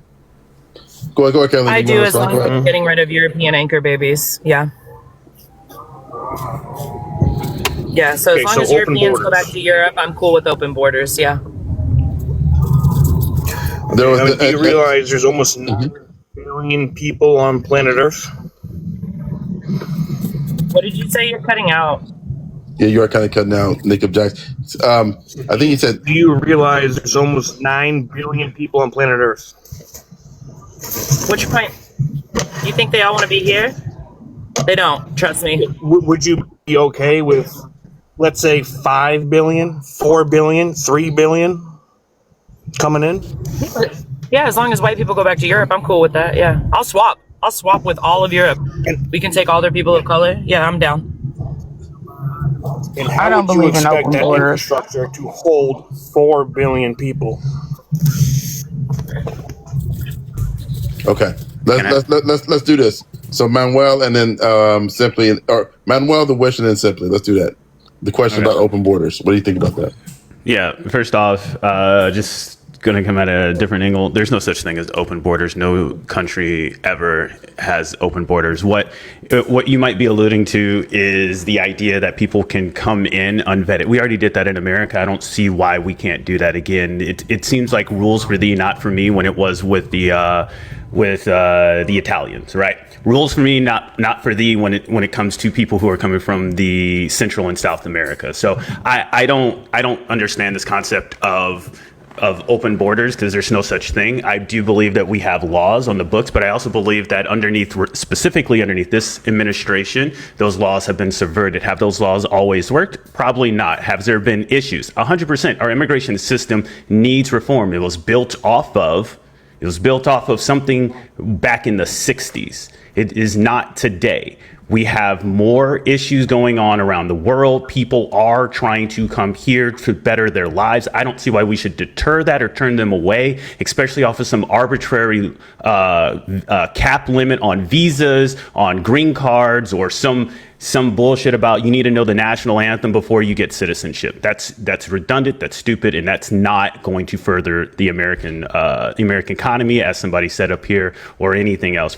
It's not gonna further us at all. So I'm here for more immigration reform. I'm here for removing arbitrary caps on immigration statuses, and I have no problem, especially given the fact that there has been 0 terrorist attacks coming through the southwest border. Period. I don't see there's more vetting at the border than there is actually at airports.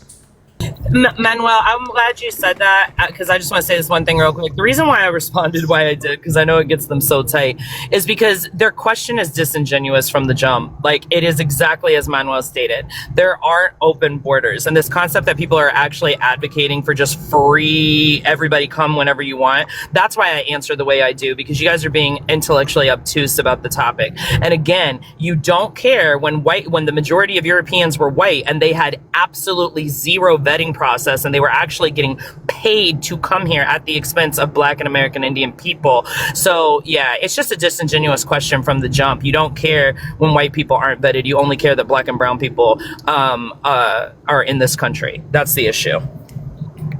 All right, let me go to. Tell me what I want. Yeah, go ahead, Nick. Object your response to what you've heard. Go ahead. Yeah.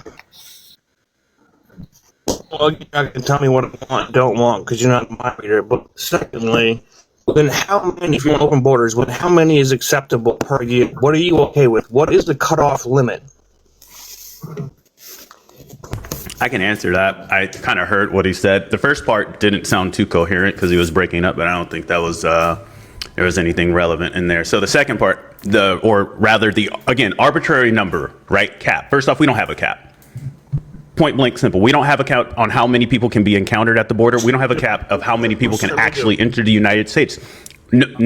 We do not. Not in INA, not in an IRA, not in Title 8. We do not have a cap of how many people can be encountered at the southwest border. 3 million a year. I don't know why you're speaking right now. Yeah. Real quick, Nick. Let's let Manuel finish. And by the way, you're a little muffled as well. Go ahead, Manuel. Go ahead. Okay. Yeah. Again, we don't have a cap. I'm not wanting to put a cap. I'm wanting to remove caps on visas because people who are coming over here, as somebody said, from Mexico, for example, they are coming over here not to become a citizen, but rather because we have a strong labor market that they need, that they want to fill, that American citizens are not wanting to fill, not because they can't fill it, because they don't want to. So work visas should not even have a cap. The specific visa that doesn't have a cap for these for them to come over and actually work on agriculture, that has to be put up. The people who have to put that up, the shell the money out, as well as the shelter, has to be the mom and pop shops, mom and pop farms to do that. That is more of a cost on them to go and get labor for the people that don't want to actually work those lands, right? So I am for removing arbitrary caps. I'm not for any type of $1,000 fine, as well as a $500 fine every year while they are waiting to get heard. That's bullshit. All of that is bullshit. It doesn't do anything for America. It doesn't further America. It doesn't make America better. It doesn't make America great, period. It doesn't do anything for us. It's just hate. It's just hatred for no reason. It's just hating to hate. All right. Thank you, Manuel, for that. Let me go up to Jess. But before I do, real quick, I'm going to do another poll. If you support ICE, put a 1. If you do not support ICE, put a 2. I want to see where the chat is. And again, I'm looking for a balanced panel. So we're going to make sure we're going to try to have at least 2 folks, if not 3, that support ICE. And then we'll have 3 that do not, or 2 that do not, and keep it balanced. Go ahead. All these comments are cracking me up. Jess, do you support ICE or not? If so, or if not, why? I do not support ICE. I just don't understand how America can go into other countries to stabilize their their GDPs, to stabilize their ability to make money and to do the things that they need to do, then get upset when those same people have to leave their countries, come here to find work at the very least, because America and the military likes to go into other people's countries and take over ports and take over certain things, right? So when you have people who are coming over to America looking for a better life, looking for things, right, to help them be better after America has already gone there and disrupted their quality of life where they're at, I don't see a problem with that. America is built upon immigration, strong immigration. They were I don't want to say racist, I guess you can say, but they were very nasty towards each other, right? Like whiteness is a thing that came about with 1800s, right? But that was just literally to reinforce white supremacist ideologies. It had zero to do with them believing in other white people and banding together and feeling united as white people. No, it was just so they can say, Well, we can now treat those people over there worse because we have whiteness to fall back upon. So, all these people have come from Poland, they've come from Ireland, they've come from Italy, they've come from all these different places, right? And which make up America. To turn around and then say, oh, we're not going to allow for anyone else to come in here. We're afraid of the borders. We're afraid of the Smains, or whatever the case may be. What about the Smains that you created? The mafia, we had the Italian mafia, right? We had the Jewish mafia, we had the what's the other one? The Chinese mafia. We had all these different cultures of people who came over to America and created the first groups, right, of Smains to begin with. But now all of a sudden we're afraid that people from Mexico are going to come over here with their gangs. We're talking about Haitians and saying that they're eating dogs. Like, what are we really talking about here? If we're being for real honest, ICE is a very racist group of individuals who are most of them are the Proud Boys. They're being hired to go and lock up random individuals, and they're also locking up American citizens, despite the fact those American citizens have their paperwork, they have their birth certificates, they have the social security cards, despite them having any of those things, they're still locking them up and send them wherever. So if we are going to have anything like this, it needs to be based in reality, it needs to be based in law, and not based in just straight up racism. And I'll land my plane there. Okay. All right. Thank you, Jets. Let me go to the wish. Oh, Can I ask Nick a quick question? Because he go ahead. mentioned something about visas in the chat. Okay, so Thank thank you, you. So, Ella. Nick, in the chat, you Wow, mentioned Ella. something about visas. And what I want to know, are you familiar, and I'll give you the answer if you're not, are you familiar with what the visa denial rate is per country? Do you have any knowledge about that? It's provided by the U.S. State Department. Nick? No, I'm not. I don't think. No, you're not. Okay, great. So this is what's interesting. When people tell people to come here the legal way, they have removed the means by which the most oppressed people in the globe are able to come, quote unquote, the legal way. So we already saw that with the fascists in the White House eliminating the asylum program for only countries of color, Venezuela, Nicaragua, Cuba, and Haiti. But aside from that, when we look at when people are actually applying for visas to come here, the visa denial rate for people who come from Latin American and African countries is anywhere between 45%, scaling up into the 80s, the mid 80s percent range. Okay. And a lot of those, like the African nations, have the highest denial rate. When it comes to European nations, all white countries, that denial rate is all under 10%. And in many cases, it is 0%, meaning when they apply for visas from European countries, if they are white, they get an expedited approval. When they are coming from war-torn countries that are being destabilized by the United States empire, and they are predominantly Amerindian, indigenous, or Black African, they are denied at a higher rate. So if you want to actually genuinely address the issue of people coming for visas, then why don't we talk about the racist nature by which the immigration system operates in this country? Let me go down to the wish. Wish, what do you think about that? Your As far first as color. answering What his do you think about question that? about open borders, I don't believe we should have open borders. Oh The no, United States. I'm sorry. Wish, I was asking more so to what Carolina was just saying about the racist nature that which of which the system is built on. Do you agree with that? And if so, I mean, does it change America how you see? it is based off of racism. I mean, that's just the fact. So I can't deny that. Mhm. But so I really don't have any opinions about the way that they are going about it. I do understand that certain countries may not have access to certain things. So I mean, that may be the reason why certain countries are not getting in and the other countries are. I mean, I don't know. I haven't done my research on that. But as far as open borders, period, again, I believe that it should be some type of stop to this land. And the reason why I say that is because I understand everyone has the passion about immigration because their mother, father, whoever, have experience. They may have an uncle that have went back to Mexico. I get that. But the facts are the people that are actually here that have put their sweat and tears from generations to generations to generation. I'm talking about the African American, the Indians, the people that was here before all of the chaos came. So I believe that it needs to be a stop so those particular groups can have access to things that they don't have access to. On top of that, we have to look at the facts. If it's more people coming inside of the United States, what does that cost? What does that affect dealing with the housing market? I mean, we're paying more for houses now because it's more people here. We're paying more for food because it's more people here. So it has to be some type of cap. Let me ask you a follow up to what you just said, The Wish, and then I want to get Simply. I think it's been a while since we got Simply, and then we're gonna probably rebalance the panel again. Do you blame or put any blame on undocumented immigrants or immigrants, period, for kind of to what you were just saying, right, about the rising costs of home ownership or homes in America or inflation as it relates to, whatever.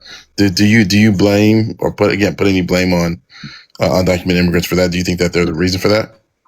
I don't want to say I blame them in particular for that. I say that it's more people coming over here, more so. And if you add on top of that, people that are not documented, people that have actually went through the process, whatever it may be, it's more people at the end of the day, regardless to where they come from. It's more people coming over here affecting the economy.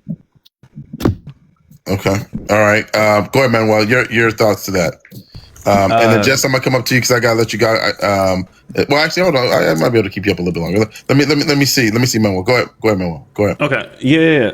So the first thing is, actually, I wanted to hit on 2 points. First off, the reason why I speak on immigration, the reason why I have Substacks on immigration, the reason why I panel on immigration topics the majority of the time that I do any type of conversation, debates, discussion, or arguments is not because I'm affected by any immigration law, actually, not because my family is immigrants or anything like that. Born and raised in NOLA, raised in Cali, family's black. The main reason is because every single thing they are taking resources. Every single thing they don't pay into the taxes. And every single thing they taking away from good jobs from Americans. Every single thing they're on Social Security. They're on benefits. Every single thing that has been told about immigrants, especially underneath this administration, at both terms, those things, those rhetorics, those terms have been used against black people. That is why I am 100% fighting against this administration, especially when it comes to immigration-related matters. It's because it was all used against black people back in the 60s and before then, and that is why I vehemently oppose any of this shit. So that's the first thing. Secondly, Jerome Powell himself said that immigration is not a factor on housing costs. So I don't know what more to say about that. All right. Thank you for that, Manuel. Simply. Feel free. Oh, I thought it was gonna be me. Oh, and then I'm gonna come to you, Jessica. Yeah, give me 1 second. I was about to say, I thought you forgot about me. No, I know. It's been a minute. This is the problem. This is the problem when I go out of order and I start going. I forget. My bad, fam. I love you. Go ahead. Your thoughts. I know. I was just going to say, I hear people saying, because this is what I wanted to touch on earlier, that there needs to be a process, but there is a process. The problem is the U.S. government refuses to fix the process it created. You have a lot of people that are being punished for a system that was broken. And sometimes I'm almost thinking on purpose. You can't sit here and say come the right way when the wait times to get a visa is 7 to 25 years. Asylum courts are backlogged for a decade. You have people with court dates that are being deported anyway. Even when they show up, their check-ins systems lose paperwork. Cases get closed and stalled without fault of the applicant, and the U.S. destabilized a lot of these countries that people are fleeing from. So if the process doesn't work, telling people to just follow it isn't a real solution. It's never been. And it's a way to avoid taking accountability, which our government has not taken accountability for that. We all know that, if we're being honest. America told the world, which if you guys paid attention to school, you should have known this. Give me your tired, give me your poor, give me your huddled masses. yearning to breathe free, and we made that promise, but then we branded ourselves as the land of liberty and refuge, and now we're punishing people for believing the promise that we advertise. So if you don't have an answer for fixing the broken process, then blaming people who are trying to survive is not compassion, it's convenience. So I don't see how that's supposed to, how we're supposed to, it's a double-edged, we're setting them up for failure essentially, because you can't have it both ways.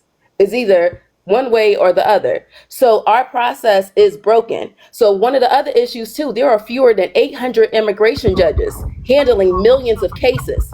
That needs to be addressed. So the backlog would disappear in a few years if they just hired between 2,000 to almost 3,000 judges. But Congress refuses to do that. They need to modernize the system. Immigration court still uses paper filing, outdated databases, missing digital infrastructure. It would help so much more if it was streamlined, right? Automate the process. But again, Congress won't fund it. So right now you have asylum seekers. They're waiting 7 and 10 years and are deported while waiting, have cases closed for clerical, mistakes, pre-screen cases quickly. If we had it where it was streamlined, it would allow temporary residency while cases move and expand legal pathways. Again, this part is not funded. So we have to, we have to come up with a better process. Instead of just telling people, again, do it the right way, but not acknowledging the fact that there's clerical errors that happen, that we're still working off a paper system, that we don't have enough judges. And then also, I would like to know, why is it that no one is paying attention to the fact that these people do pay taxes? I have a lot of my friends that are Americans that don't know what an ITIN number is. They don't realize that these people are paying $11 billion into our economy. Please let me know how that's being replaced. I would like to know that. Where's that money coming from? Let me go. Let me go to Jess. Jess, I do gotta let you go. I thought I was gonna have a little bit more time for you, but I'm gonna try to balance the panel a little bit more. But feel free to take as much time as you want. Nick of Jax, I do want to come back to you to address what Simply just said. But let me let Jess, since I'm letting her go, get an opportunity to get a final comment. Yeah. Thank you for having me. I do want to just say that, just addressing what I think the Wish was saying. People aren't coming here and taking jobs from anyone. A lot of us don't even want those jobs. That's just the reality of it, right? When we're looking at the farming system, we're looking at how a lot of them can't even operate because they're going onto the farms and then they're arresting people off of the farms. You had people here. I'm in New Jersey. You had people who came into warehouses where people were working. I think China has sent over a bunch of people to work on a project.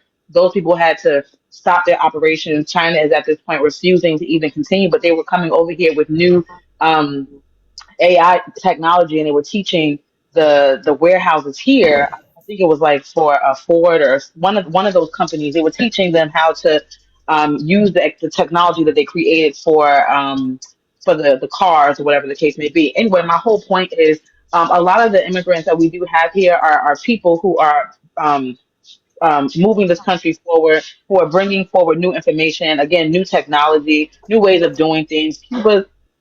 Cuba sends over, hundreds of doctors year after year simply because they have one of the best medical programs in the world, right? And so when we're talking about these immigrants and what they're doing to our society or doing to our country or doing to our GDP or whatever the case may be, there is no way or no room for you to talk simply about the fact that they are somehow taking jobs, taking land, causing for the loans to go up or whatever it is that people are making up. This is fear mongering at its best. You're trying to create this environment where people are afraid of these immigrants, but the reality is there's nothing to really be afraid of. We can't focus on the idea that, the Mexicans or the Latinos are going to bring over the Smangs, whatever have you, when we still have the Ku Klux Klan here in America. We have hundreds of groups throughout America where the Ku Klux Klan is prevalent. There's 21 racist groups in my state alone. You have to do the research to see what's in yours. But again, right, like America has a huge issue and it's trying to project the problems and distract you with the fact that other people have these issues, but America has those same issues. And if we're not going to focus on fixing the same problems that we have here in America, we can't then turn around and try and project those issues onto everywhere else as if we are, the standard. And I'm going to land my plane there. Thank you for having me. Yeah, Jess, thank you. Thank you so much for coming out. Appreciate it. Jess. All right, let's do this. Nick of Jax, what did you think about what Jess just said? And I don't see I anybody. also want him to respond to what I said too. Okay.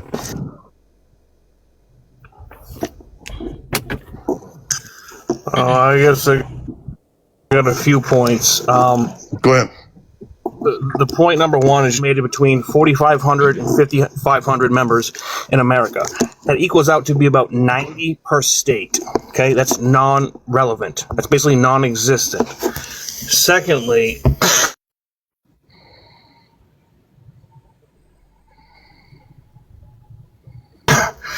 I don't know where this Hey, Nick, if Jack, you're $11 cutting out. billion dollars in taxes from illegal immigrants comes from.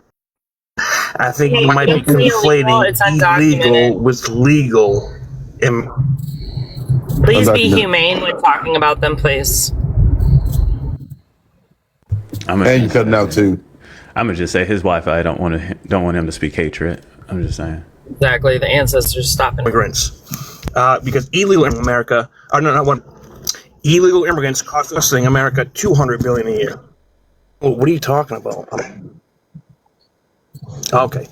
Anyways, man, you believe in an open visa? I say basically the same difference. So, what is your number for open visas per year? Open visas. So first off, I caught like very half and half. So I'm going to address the points that I heard. All right. So the first thing is you citing SPL Center without actually knowing that while the known numbers for these hate groups may be whatever the number you cite them to be, it's about where they're actually centered, right? So the mass majority of them are not spread out throughout the entirety of the United States of America. That's the first issue. But we don't have to jump on that. We need to stay on immigration, all right? The second issue is that you said you don't know where these numbers come from. I just had it. ITEP or ITPE? You know, it's the individual taxpayer identification number, which is referred to as the ITIN number. No, not that. I'm talking about the actual organization. The actual organization. I can pull it up, but it's the one that actually cited in 2023 $98 billion in tax revenue for that year alone. The issue with the next issue with your citation of I heard 100. I know where you was going with it. I heard 100. I know where you was going with it. You're citing FAIR, FAIR.org, the known hate group, and also the known debunked hate group. They are totally not IDEP. I can actually get the source. My bad. The known hate group FAIR.org has been cited. Yes, that one, ITEP.org, has not only been cited by only House Republicans in committees, but it has been debunked by not only the Cato right-leaning, but also American Immigration Council, as well as the Migration Institute policy. So that means what I am saying. I understand what you're. Hold on, dude. I didn't interrupt you. As bad as your Wi-Fi was, I did not interrupt you. Okay. The reason why I'm bringing this up is because the literal quote-unquote research paper that you, as well as the Republicans in the House committee, has been debunked by the same organizations that they also cite. It has been debunked. They are low factual and they are highly uncredible. That is not coming from me. That is coming from multiple peer review sources on that group specifically. Okay, it is. If you think that you've read that entire 72-page report, think again. Okay, because I have. All right. Lastly, no one said anything about visa. I said specifically there is no cap on how many people can be encountered at the border. You want to put an arbitrary cap on visas? There are already arbitrary caps on visas. 3 million. Get real. This is not a conversation that I think you're equipped to have when it comes to actually arbitrary caps on immigration systems. It's not. And I also want to jump in because this idea that go ahead. Did you want to say something first? No, go ahead.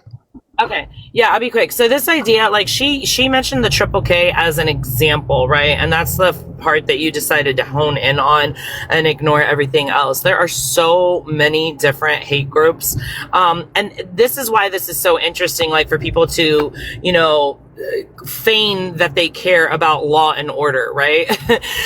This is not based in reality, because even according to the FBI and including Republican appointed officials, that the largest T-word threat to the United States is homegrown YT supremacist T-word groups. Those are the greatest threat to the United States. It's not coming from Islamic countries. It's not coming from Latin American countries. That is per the FBI. So like, if you do want to have an actual conversation about public safety and how to protect American citizens, we can have that, but we're going to have it based on facts and actual statistics, and not just your feelings and your hatred and xenophobia for Black and brown people. Let me ask a question from a comment, Carolina, that I got from Massimo. Massimo says, how is being against reckless immigration hateful? What's your thought about that? And then Panda, I'm going to bring you in. And then I want to go down to the wish. Go ahead. What would you say to that? Wait, to me? Yeah, to you. Okay, wait, The sorry, question what was that question The again? question was, how is being against reckless immigration hateful?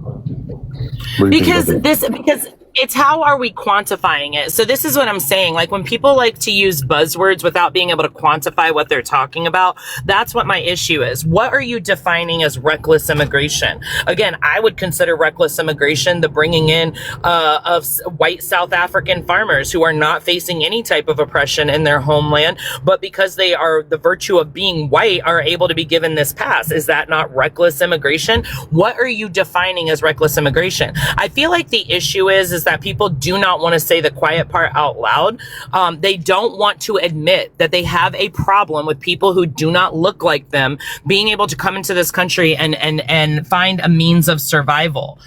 So I would like to answer that question, but we're going to have a genuine conversation about what that actually means. You can't just throw out buzzwords.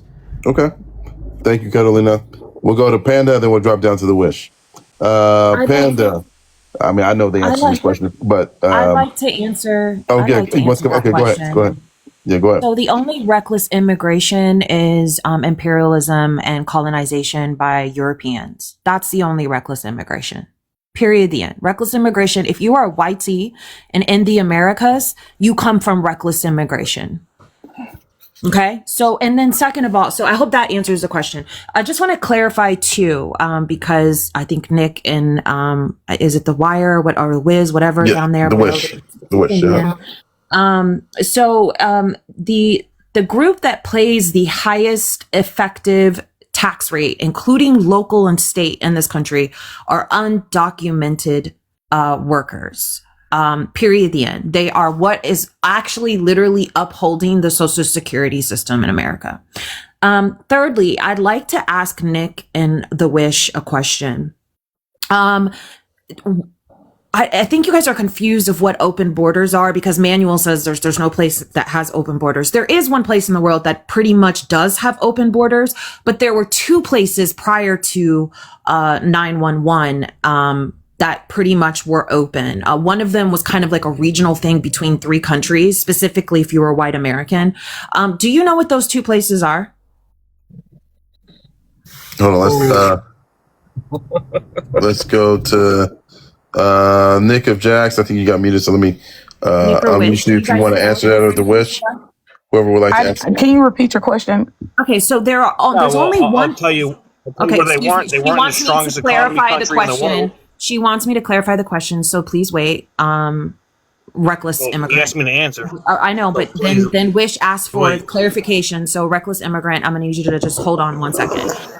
So there is one place in the world that is Reckless close to open immigrant? borders. Okay, one place. Prior to 9/11. Fuck yourself. Go fuck yourself. Born and gladly raised, will. bitch. Okay, Born and hold on, raised. Men piss me off on a constant level, so I'll gladly go fuck myself when I'm done asking you this question. So there is one place in the world that has close to open borders as possible by definition. Prior to 9/11, there was two. One of them was more of a regional basis between three countries. Do you know what those two places are? I have no idea. Okay, so currently the only place in the world that comes close to having open borders is the EU. How do I know? I used to have 2 EU passports before UK decided to do the dumb Brexit. But I also have a Swedish passport along with American passport.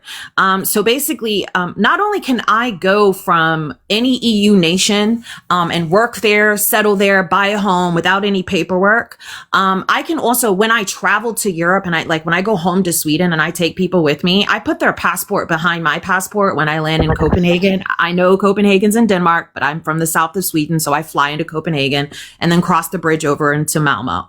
But I can take the American passport, put it behind my passport, and walk right through customs in the airport, and they just go ahead and wave the American through behind me. And then basically it's open border if you travel by train. It's like one of the most easiest things to do in Europe, in EU nation.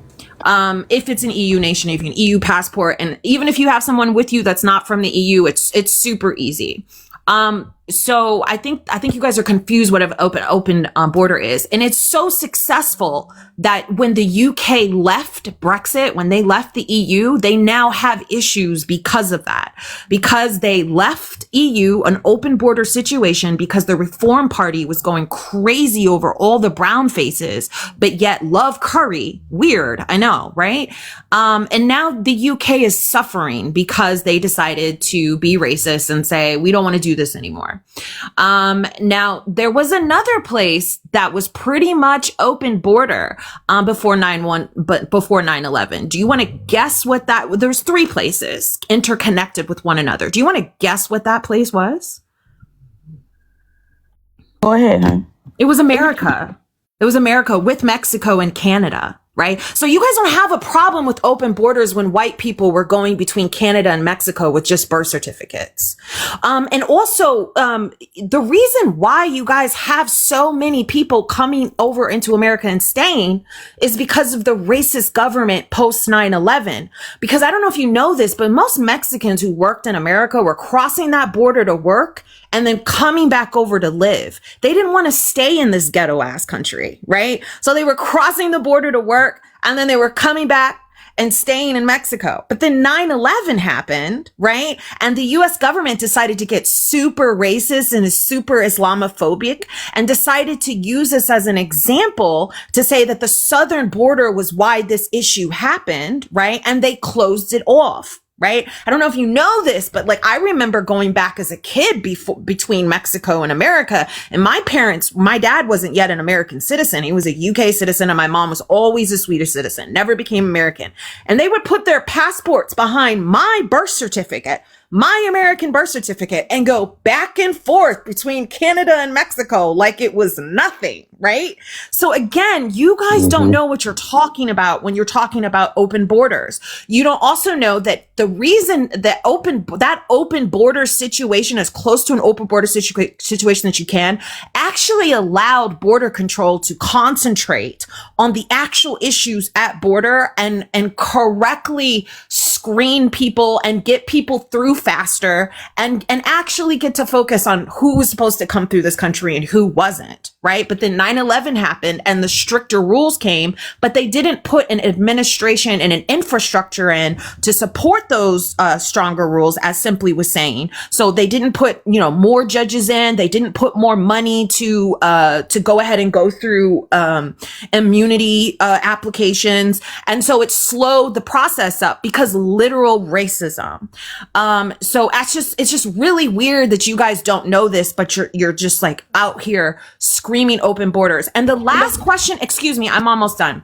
The last question I have for you is, do you know what group has the highest rate of overstaying their visas here in America? What group of people? Probably Africans. I don't know. No, it's actually European white tea people, specifically from the East Bloc countries. So the people that actually have it easier and get their visas almost at 100% acceptance rate still can't seem to follow the rules and overstay their visas, but yet we're not seeing them being round up. It's almost like white tea people don't like following the rules and just have this entitlement. But you, as a non-white individual, part of a marginalized group, because I don't know about you, but I've never in my Black community seen any of us walk around and ask people for their fucking papers and their documentation. You know why? Because of white tea supremacy and imperialism. We have let me get something straight. I've never said anything about I'm almost done. anything dealing with Black people. I don't know Black why your people. words are touching my words. So, I don't know real why quick, your words are touching. So let's do this. Almost done. Panda, if you can go for like 30 more seconds. And then Yes, I I'm know Wish almost done, right? So get a I comment. don't know why we as marginalized groups are suddenly acting like this is an issue when we've never asked people for their documentation. We don't walk around in our communities asking because we know the enemy is not the brown people. We know the enemy is not somebody that speaks Spanish. We know, in fact, we're probably safer around them than the white tea people. So again, I don't understand why you're obsessed with people who come here just to make money and make better for their families, and not the white tea people who are literally oppressing you and then also don't want to follow the rules and are part of the highest rate of people that stay here when they're not supposed to be. And I land my plane there. Thank you, Panda. The Wish, full time to respond. Erica's in the Let me house. be Hey, Erica. clear. Go ahead, Wish. Everything that you said that's against black people, brown people, I've already made a stance on that. I said that I support ICE. I stand for organizing this country. At some point, we're going to have to create a system that works.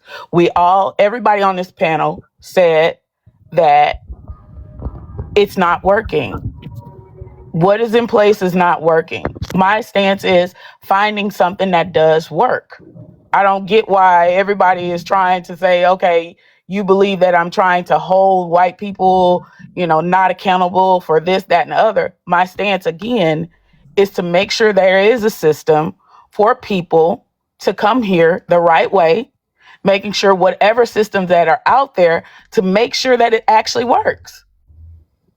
So yeah, real quick. Let me ask you a question, y'all. Hold on. So to the point that was made earlier, the Wish around asylum and people coming in, and Erica, thank you, love, appreciate you. When people are coming in, right, and they're trying to seek asylum, and the system is effectively broken, right? Because again, you're legally allowed to claim asylum. Well, I guess my question to you is, what are they supposed to do if they've got to wait, however many years to do that? And then when they try to do it, they're getting rounded up at these immigration, courthouses. I guess that's my question for those who support ICE. What are they supposed to do? I get what you're saying, but again, I don't support anything that's going to harm people in that way, where they're hungry, whatever. There should be some place that they need to place them. As far as what they can do, I don't know. That's the reason why we're talking about this, to figure out what would be that middle ground to find solutions for this, because it is a real problem. Regardless to how other people feel, their emotions, whatever, it is a real problem that, we do have a lot of people coming over here in America. We do have a lot of undocumented people. We have a lot of white people, a lot of Hispanic people, whatever y'all are saying, but it needs to be some type of organization there and a fixed system. So let me real quick, y'all. Real quick, y'all. Hold on, y'all. Real quick. Let me let Simply come in. Simply wants to come in on this one, and then I'll try to get. But again, if somebody else that supports ICE, I got the last box. That's the reason I know I got some folks I would love to bring you up, but I'm trying to get one more person who supports ICE. So if you support ICE and you're in the request, let me know. Go ahead, Simply. Go ahead. Thank you. I was just going to say, I'm not against order. I'm against abuse. We can absolutely have border structure and safety, but that doesn't give ICE the right to break the law and violate due process and strip people of their humanity. Order doesn't require cruelty, and security doesn't require corruption. The border doesn't require tearing families apart and deporting people who followed the process, or ignoring asylum laws. There's a difference between enforcing a policy and destroying people, and that's essentially what we've been seeing. ICE is detaining people with pending cases, deporting veterans, separating families, losing children, violating international asylum laws, and ignoring court rulings. That's not order. That echoes chaos dressed as authority, and we've seen it over and over again. Wanting order is reasonable, but supporting illegal behavior by the government is not. And we are not a nation of laws, and those laws apply to. We are a nation of laws. And it does apply to ICE too. They're not above the law. And so that's what we've been seeing. You have a lot of judges that are said, hey, you guys have to not wear face coverings. You have to identify yourselves. They actually get upset when people ask them to identify themselves, which doesn't make sense to me. So we can't I, as a citizen, I am expected to follow the law. Why is it that even when I was active duty, right, I have rules of engagement. Why is it that ICE gets to come out here and violate the law, violate human rights? And then one of the other things that people aren't talking about is these children, these babies that are being separated from their families, they're being put in centers.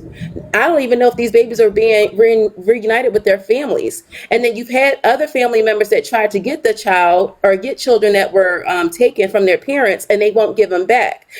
So no one's talking about this. So I don't understand how we're so pro-family and so pro-life, but meanwhile doing things that's being done, we're okay with it long as it's not us. But people need to pay attention. People need to pay attention, because the way I see it, what they're doing to what's being done, it could be you today, it could be you tomorrow. And Smitty, I think I was on your panel, it was a while back, where ICE was snatching people that others would deem to be Black or be African American, were snatching them up off the streets. Yeah. Hey, wait a minute, I have my ID, but it's okay when it's other people until it's your people. Yeah, no, real quick, I do want to make a quick announcement. I'm glad you said that. In addition to what I'm going to be working with Carolina on, there's a resident of my town whose husband about 3.5 weeks ago was taken by ICE. He's been shuttled between 4 different facilities. He's a diabetic. He has not been able to take his medications for diabetes, which you know is very serious. He has a specific, very strict diet that he has been on for years that controls his insulin levels that he hasn't been able to maintain because of his detention. His wife couldn't find his information in the system, I think, for 2.5 weeks. So she couldn't support him financially when he was detained. This is just one person, right? One person who has been going through this. His facility is 200 miles away from where she lives. So if she wants to go see him, she has to drive about 4 hours one way. And there are times where they say he can be seen, and then she gets there and they don't let him. They don't let her see him. So again, just one example. And I mean, it's something that I will host her. Facts, what's going on, brother? How are you? I will host her on my panel pretty soon. But yeah, I mean, again, that's just one thing. One person. If I could jump in, because I do want to ask this question to Wish. And that being said, for anybody who doesn't know what Smitty was referencing, what he's going to be helping me with. So if you guys have been following national news, and this is why this rhetoric that the anti-immigrant crowd and the pro-ICE crowd is spewing is so dangerous, and how it dehumanizes immigrants. So if you guys have been following national attention, here in Indianapolis, we had an indigenous, and I'm going to emphasize indigenous because she's from a Mayan community, immigrant from Guatemala, who was a cleaning woman, lived here in Indianapolis, went to the suburbs. And I tell y'all all the time, I won't go to the suburbs, and there's a reason for it. Her and her husband were part of a cleaning crew, went to a house to clean. They were given the wrong address. She was not even able to knock on the door, and the white homeowner pew-pewed through his door and unalived her. It has been a week and a half. They have not only not filed charges, they won't even release this man's name. They are protecting him. So I'm working directly with the family. I have been organizing protests and resource drives for them. I'm also helping to represent them like in a community advocate capacity to try to work on getting them justice with my team. But additionally, we are going to be hosting a resource drive. She left behind 4 children, and her husband. And so that resource drive is going to be on the 23rd. But this week, I'm going to work with Smitty to co-host a live to raise funds. So any gifts that I receive, I'll put my Cash App up during that live. All of that money is going to go to getting these resources for the family. So just if you want to make sure you're following me and Smitty, I'll be able to post like when we're going to do that. But the reason why that's important is because about what I'm about to ask next. And it's this dehumanizing way in which people talk about immigrants. And I like how people like try to say stuff to me. Like, again, I'm American Indian. I'm a citizen of my tribe. I'm Apache from Texas. I do come from a tribe in Mexico also, but I am multi-generational United States citizen. So this does not impact me. This is because I'm a fucking human, because I have humanity, and I'm not going to see people of color color, especially indigenous people who are immigrating on their own landmass, be dehumanized. So my question, when you make comments, Wish, like saying, where are we going to put them, as if they are animals, like, and they can't just live and survive in society on their own. What I want to know, how does undocumented immigration directly impact you, and what has an undocumented immigrant done to you that you feel they need to be put somewhere, as opposed to just trying to go through the process and continuing to live their lives on a daily basis? And I want to know what's been done to you personally. The questions that they've asked me was about people that were already in facilities. Okay, so let's be clear on that. Second is that I had already stated my stance about this. I don't believe anyone should be treated poorly, period. So your question to me, it shouldn't be directed to me. It should be directed to other people that have a different opinion than what I do. Facilities. You've also stated you've had anti-immigrant rhetoric the entire time you've been up here. So my question is, how is your life directly impacted by quote unquote undocumented immigration? I'm not going to answer that. Because you can't. Thank you. Hey, if that's what you feel like, that's fine. But like I said, I've already stated my stance on that. So if you want to make a different ideology of what I just said, that's on you. Smitty, can I make a comment about the order that people keep talking about? Go ahead. The schmatzis were really ordered and structured. Order without due process is just fascism. It's just authoritarianism. Okay, there's a thin line between the order that we have in democracy and fascism, and that's because we have this thing called due process, right? And also the order that you're talking about is an order that is structured off of colonization and imperialism. And so the order that you're asking for is a white man's order. You want us to put these rules into place and define who's American. And that definition is ultimately going to be based off of what white men and white women define as that. Which is why whenever I hear while I do agree that immigrants, undocumented workers are vital parts of American society, when I hear things like, this country is built off of immigration. No, this country is built off of indigenous genocide and slavery, right? So prior to colonizers coming here, there was already a structured system of self-governing amongst the indigenous here. They were already governing themselves. There was already people living on lands, and it may not be the borders by the definition of what white men structure as borders, but there was clear borders between the tribes and what land was what, right? And then prior to immigrants coming here and being allowed to come here freely off the backs of Black Americans, they had already built this country on free labor and being unlawfully in prison and forced to have that labor, right? And so now when we have immigrants here, a majority of them who are indigenous to this landmass, as Carolina already stated, which is really crazy to me that a group of people who are indigenous to this landmass have to bow to their knees and ask the reckless immigrant, right? Since you guys wanted to bring that term up, the reckless immigrant of the white man for permission to have access to a landmass that they're indigenous to, is just that the concept is crazy to me, which is why I think we're so frustrated with you, Wish, because you keep defending this order of legal immigration, and your defense of it is based off of the literal definition that has been put in place by the white man imperialism and white supremacy, which is why we're confused, because you're not white. Like, you do understand it's a hot you do understand that you're asking the system to produce something that it's not capable of doing. The system is white supremacy and colonization. It will never be fair to indigenous, Black, and brown people. So the order that you're asking for is never going to be order, and it's never going to be fair for us. That's what you're asking for. Let's let the Wish respond. The Wish, does Panda's comment kind of clarify why folks are kind of taking exception with your views, or do you feel that? Go ahead. I caught some of her dialect unfortunately, I didn't catch all of it, but That's not. I get what you're saying as far as you saying that, it's going to be based on white people and their ideas of what rules need to be in place.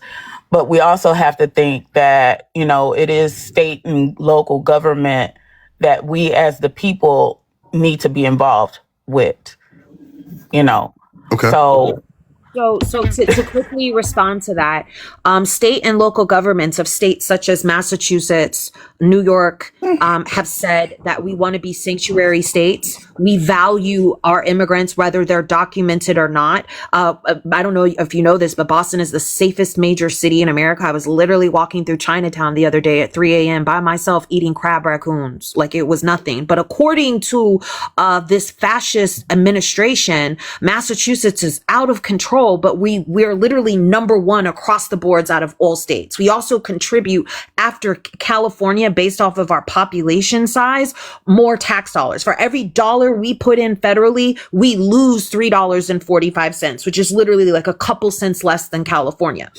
So state and locally, we do get involved. We vote in super liberal legislators who are going to pass super liberal legislation laws, which is crazy because Romney Care is based off of our conservative governor, Mitt Romney, which is what the ACA was built off of. But we were the first to pass LGBTQ plus marriages. We've made it clear about our immigrant community, whether they're documented or not. We will protect them. We want them here. And so if we're being involved into our local laws and we're stating this is what we want, this is what we vote for, and we don't mind our tax dollars going to it, I'm not sure why the sudden pivot to state and local laws when this administration. Well, you mentioned something about, like I said, you mentioned something about it being based on white people's opinion. So if I didn't hear everything, okay, fine. This is why you didn't catch what I said, because you just interrupted me. I'm almost done. Just let me finish my sentence. So people in these states and these local areas have said, particularly places like Boston and New York City, have said, we want to be sanctuary places. We will pay for it, and we are paying for it.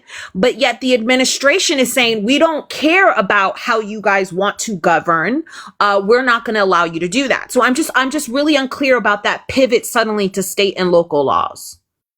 So go ahead, Wish. And by the way, while Wish is preparing her response, I am looking for one more person who supports ICE. I'm trying to have it be 4 and 2.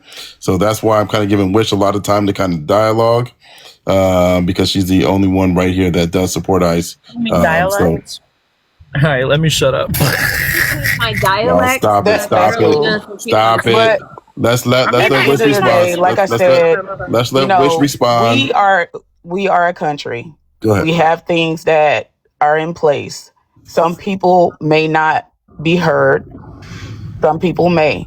So you going on based on saying whatever you said dealing with, it's going to be based on white people's rules and so on and so forth. Okay, I don't have any opinion about that. My whole stance goes back to having the order, having something in place. Everything else is irrelevant to me. You're asking me questions that's going against it. I can't answer those questions because it doesn't apply to what I said in the beginning. Did you not hear me when I said so that real quick, without fam. due process is fascism? Yeah, real quick. Let me just MHM, do you support ICE? I do. Okay, and why do you support ICE? Well, I will preface this. My family are immigrants. It's only been 20 years since my family has been here. Did it the correct way. If people are really desperate, you're supposed to apply for asylum. That means that you're here legally under the United States. If you don't apply for asylum, you are illegal. So say that last sentence again, and then I want to let Manuel, because Manuel's been waiting forever. I want to let Manuel kind of address MHM. You said if you don't say it again, say the last sentence. If you're desperate, because I know a lot of people come here because they're either running from the cartels, whatever the case may be, and just keep in mind, it's not only Hispanic peoples that are coming here. It's Indian, Asians, everywhere around the world. Don't say the word Hispanic, please say Latino. Okay, Latino. We're supposed to say Hispanic, Black. hold on, y'all. Let's let MHM finish her comment, and then we'll go to Manuel. All right. My point is that everybody from around the world is trying to get into the United States, and they're being brought to the Mexico border to come here. So no, it's not only Hispanics. My point is that if you're desperate, you apply for asylum, and that's how you get in line. If you don't apply for asylum and you are not vetted for, why would you want to come? Why would anyone want you to be here if you're not vetted for? Okay. You're just gonna let someone in your house that you don't know? Okay, let's let Smitty, Manuel. I know. Smitty, I have a quick question for you. I want to go after Manuel, but can she please specify what country her family immigrated from? Cyprus, war torn between the Greeks and the Turks. Okay, come on, y'all. Let's not do that. Let's not do that. Because you don't know history. It's so Hold on, y'all. Let's not. Hold on, everybody. Let's not It's do so that. funny. Oh my God, Panda's Hold on, such a hold white on. girl, and she's trying to play white savior over here. Girl, you have no idea. Hold on, y'all. Let's not. Nah, you- Hold on, guys. Let's not. Hold on, y'all. Let's not laugh. Let's not laugh at that. Let's not laugh. Let's let Manuel go ahead. Your response. Go ahead. Okay. China, Venezuela, Egypt, Guatemala, El Salvador, Turkey, Honduras, Syria, Mexico, and Russia. These are the places that people have been granted affirmative asylum through between 2013 to 2022. These are the highest amount of affirmative asylum cases that have been granted between that time period. The fact that you believe that that's the only way that people are coming in, or that you believe that if you seek asylum, then you're doing it the right way, when you also agree with this administration that has revoked asylum seeking underneath this immigration, has destroyed the ability to actually seek legal pathways to any type of immigration status underneath this administration, that you agree with everything that this administration is doing with immigration, but you also believe that they should just do it the right way, is contradictory. It's just completely contradictory. Let me provide you an example. If you try to go into any other country illegally, you will be arrested. Okay, so why should America let people in that are bringing fentanyl, that are bringing everything else? I will answer you, but I don't want you to get the hostess live taken down. Real quick. That we cannot mention things that. Yep. Just be very, very careful with that. So I need y'all to please tap the screen. Do all the things to support the live. Go ahead. All right. Go ahead. I'll answer you. First off, I know for certain that Mexico's laws state that you can actually go into Mexico and you will be allowed there without even showing your passport, without actually having identification. So that's the first issue. This notion that people that are pro-immigration or that are pro-immigration reform in America do not want immigration laws is asinine, right? I'm not advocating for no immigration laws. I'm advocating for more immigration laws, but more reformed immigration laws that make sense, immigration laws that work for everybody, and not just for white South Afrikaners that are coming over that can seek refugee status and get brought up. I'm advocating for equal, what truly is equal. I'm not advocating for I'm not advocating for white Americans, 89% of Americans who are bringing over the F rug from Mexico through ports of entry, not non-ports of entry, but through actual ports of entry, and have been 89% that we have actually caught, right? I'm not advocating for more of that. I'm not advocating for this just completely I don't even what can you even call this war in the Caribbean right now, that we're attacking a sovereign nation, actually three sovereign nations technically, because of a perceived threat that is actually coming from another part in South America? Give me a break, right? You aren't well versed in what is actually war on rugs, first off, especially what's going on in South and Central America. Secondly, again, no one is advocating for just complete and utter criminals coming in as well. But you would need to prove that those people are in fact criminals. And that is something that, when it comes, what I'm saying, you haven't proved. You and this administration have not proven that anybody that is being tackled to the ground, zip tied, and then and dragged through the mud, through the dirt, into the sea camp that was Alligator Alcatraz, or the detention center in Illinois, you haven't proved that any of those people have done anything wrong. That's the problem. So real quick, MHM, I'm gonna let you respond. Proves your point. MHM, give me 1 second. Let me just do a quick host announcement. Please tap the screen where it's almost 70,000 likes. Let's get to 70,000, please. Second, let's do another poll. If you support ICE, put 1. If you do not support what ICE is doing, put 2. MHM, real quickly, go ahead, get your response in. Then I want to go to Carolina. Go ahead, MHM. Yeah, because I'm a cook. Caroline, I can't wait. Your response. Yep. So I live in New York, and I see the way that these people get treated. They get treated much better than any of the homeless. All I'm saying is we are trying to play superhero for other countries when we're effed up ourselves. We need to worry about ourselves. And another point, ICE aren't just deporters. You know that, right? They stop schmex trafficking rings, child trafficking rings, everything like that. So no, their only job isn't just deporting people. And yet I haven't seen one article, one nothing that you guys have proof to back your claim that these people are getting tied up and everything that aren't criminals. Like, are you just going based off of like the news and then like just not even looking at their backgrounds or anything that they've done? So may I respond? Let's do this, y'all. Real quick, real fast. Let me let Carolina go. So the order will be Carolina, Simply, because Simply's got to go, and then Panda. So Carolina, Simply, Panda, and then I'm going to let MHM in as well, because I have a sense that they're going to want to address her. Okay? Go ahead, Carolina. Go ahead. Welcome to Carolina's Kitchen. I want to be uninterrupted also. Okay, so this is the hilarity of these white people who benefit from white privilege. Caucasian. That's white, dumbass. So you're going to be quiet while I'm roasting you.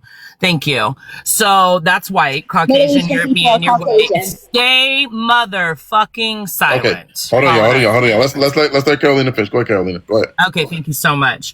Okay, so this is the hilarity of white people, regardless of whether they're recent immigrants or they're the anchor babies that came over during the invasion, and the G side of my people, that it's the entitlement.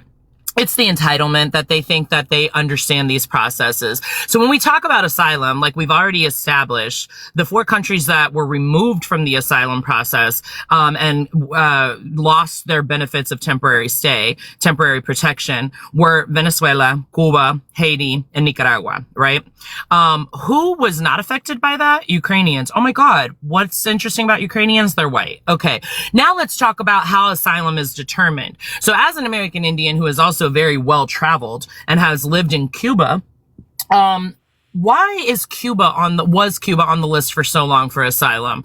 That's because the United States empire has a vested interest in trying to ensure that socialism fails in the Western Hemisphere.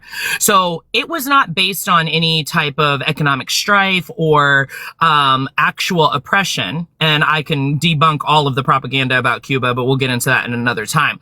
So we pick and choose who gets asylum. If the United States has a vested interest in painting that country as dangerous or unsafe, then they're going to issue asylum because it only helps their rhetoric and their propaganda. Where are countries where the United States has had an active hand in destabilizing and leading to G-side? Let's talk about Guatemala. Let's talk about Honduras. So Honduras was experiencing and is currently still experiencing a G-side. And that's because the United States empire assisted in overthrowing a democratically elected president, handpicking the right-wing dictator they wanted to install, which led to destabilization. It led to NGOs going in and graping that country for their resources and the G-side of indigenous people. And then when those people were fleeing, they were actually fleeing terror and G-side. Did the United States give them asylum? No. Guatemala, the Mayan people, have been facing G-side for decades. Did they get asylum? Also no. So this notion that the United States is actually humanitarian in any way, shape, or form is actually complete bullshit. The United States is an empire. So its only interest is protecting that empire and its reach across the globe. So we're going to go ahead and put that aside for a second. But you are able to benefit from the white privilege that European nations have. And when I was referencing earlier, those low denial rates. And I already did give you a source for that. You can look at the U.S. State Department, and it has the visa denial rates there. And you can look that up, and it will show you that even your country has a very low visa denial rate. So when we we talk about what is right and what is fair, and you are ignoring the blatant white supremacy that is tied to the United States immigration policies, you're being disingenuous. You are your fact racist, and you are an agent of white supremacy as well. So anything you're going to say right now without coming with actual statistics about these countries that are being impacted is just complete bullshit. But as an American Indian, I would like to say, you think that you get to come here by virtue of your white privilege and then have a say in denying people who, once again, are indigenous to this hemisphere and have more of a right to be here than you do. I would like to say respectfully, go the fuck back, ho. Okay, I yield. All right, let me say something real quick. Thank you, Carolina. We're going to go to Simply, but before we do, there are a couple people, I want to address this because this has happened before. There are a couple people that reacted to the beginning of Carolina's comment, right? So I want to explain something I think is really important. I try to run a fair space, not necessarily an equal space. And what's the difference between fair and equal? The difference between fair and equal is equal, you give everybody exactly the same time, exactly the same, exactly the same, exactly the same. You kick people off exactly the same. Fair is you understand why people do or say certain things. And I've always said, if you heard me, I'll say this 100 times. I understand why folks like Carolina, Simply, Panda, whoever it may be, I understand why in the hell they're so upset. And so I'm going to give them more grace. You may not like it. That's fine. You can leave. I understand. You may not like that I do that, but that's what I do. Because, again, when I put this under the lens of anti-Black racism, I have the same lack of patience too. And so I would like to be in a space where at least the host understands that. And so that's why I allow it more so from some folks and not from others. I hope that makes sense. Simply go ahead.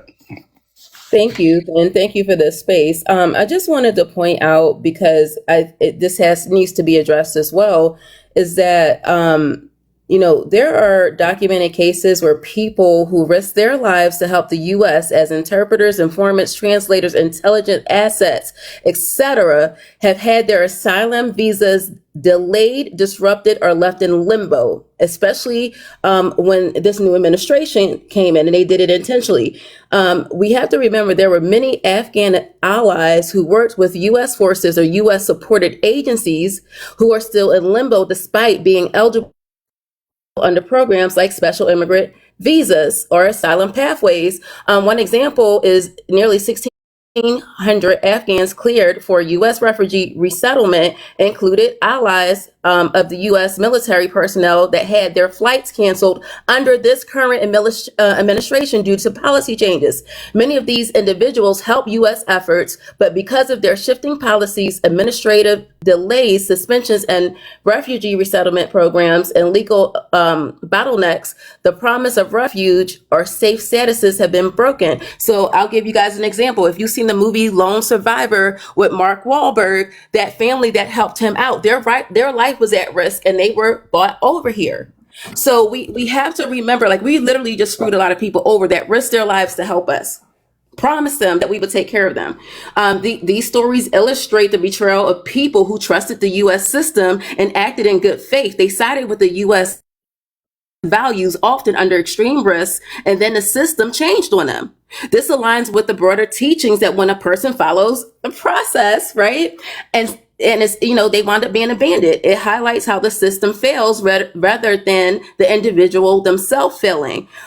You can use challenges, well, this happened. Regardless, we should have kept our word because we put these people at risk. And so this did happen. This is something that did happen, and these people are still left in limbo. But yet we brought a bunch of people from South Africa in, and they had an expedited process, right? Expedited. They did not wait. They didn't have to go through the same system, policies, procedures that everyone went through. They had the red carpet laid out for them. So I just think we have to address all this because it's not fair.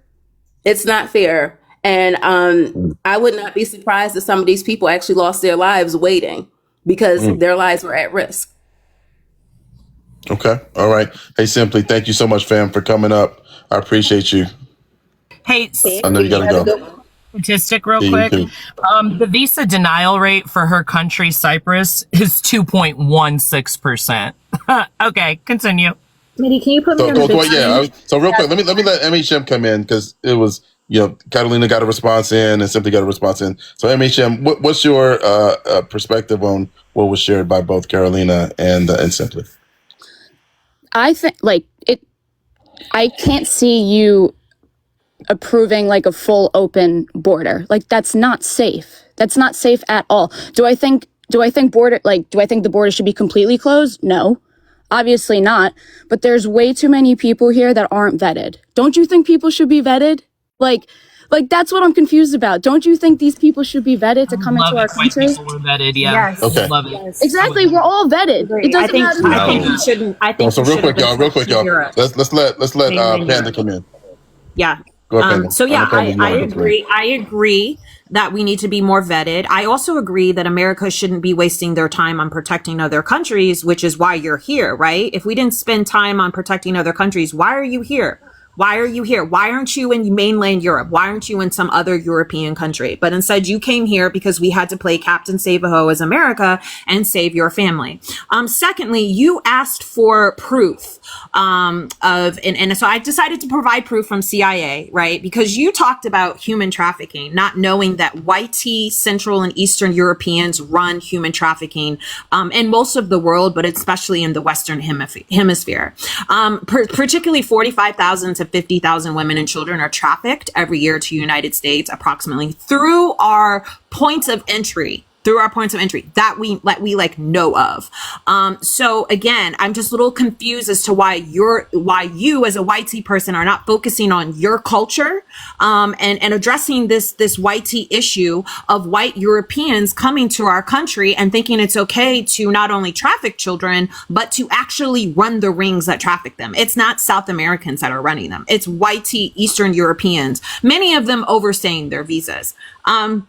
Secondly, also CI, you can also get this from the CI Gov website if you just put in the search bar Barry Seals, because you brought up Fent, right? And I'm so tired of white tea people bringing up rugs. So I'm going to ask you a question, MHM. Who do you know historically who the biggest rug trafficker in the world is? Who? And what country they're from? You tell me. The American government. I don't know if you know this thing called the Iran-Contra affair, and how that worked out. But so this, like, you're over here pushing that Fent is pushed by people coming through the southern border. It is pushed by people coming through the southern border and other ports of entry, but it's actually white Americans that are bringing it across the border. The But other did I ever pusher, say that it was Hispanic? you did in the comment No, section. I didn't. I didn't. Okay, so again, I really need you to, reckless immigrant, to just go on mute until I'm finished, if you don't mind. So again, I want to also remind you that this false thing of that, we have to be careful of these southern borders because rugs are coming through them was also pushed by the Reagan administration as they were dumping metric tons of sugar booger into places like Compton, and Watts. And then saying that rock was invented by Black people when in actuality it was already in America in the 70s and it was brought here by white tea people and produced and made by white tea people, and that we were dropping those metric tons of sugar booger into Black communities because they illegally wanted to give arms to Iran, and so they couldn't do it because the Senate and House already said, nope, we're not going to give you the money for it or approve it. So what did they do? They gave this man named Barry Seals an airport in in Arkansas, and then they put cameras in his plane, and then he would fly to Nicaragua and Colombia with money and arms, and then they would stack the sugar booger onto his plane, and at the same time, he would take pictures of the so-called communist camps, and then it was why he was unalived, by the way, and then come back with those pictures, and then they would go ahead and push those rugs into the community so they could get the money to pay for the weapons to then give to Iran.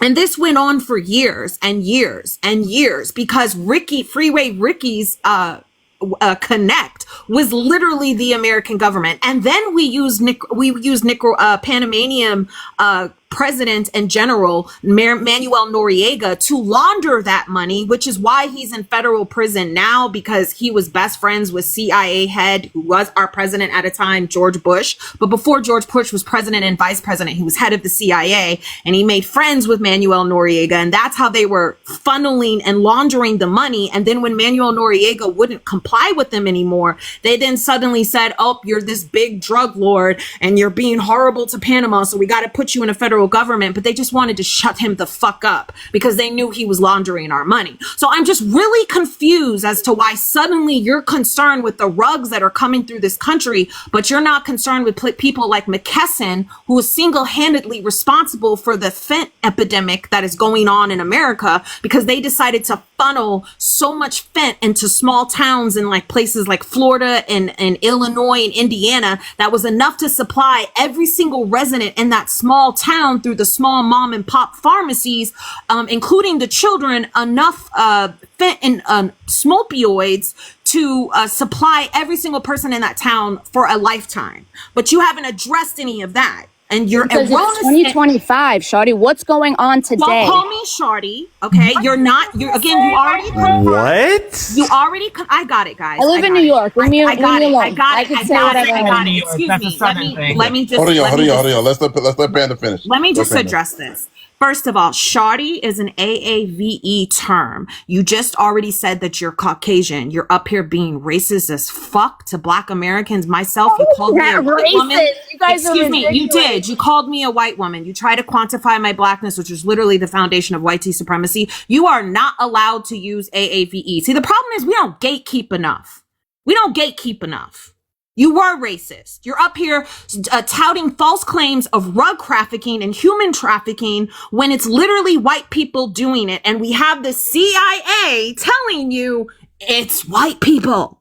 And I land my plane. All right. Thank you, Panda. Let's go to The Wish. The Wish. Anything else you want to say? We're going to start to... Unless we have someone else that wants to come up that supports ICE, I'm just going to start to close it down. So, The Wish, anything else you want to say?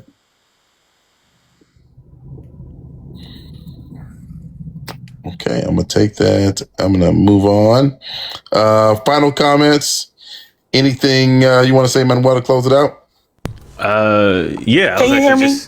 Oh, there we go. Go ahead, Wish. Let me let Wish get her comment. Yeah, anything else you want to say, Wish? Oh, maybe. Okay, hold on. All right, we're gonna go to Manuel. We'll come back to you. Manuel, go ahead. Trying to read something off. That's why.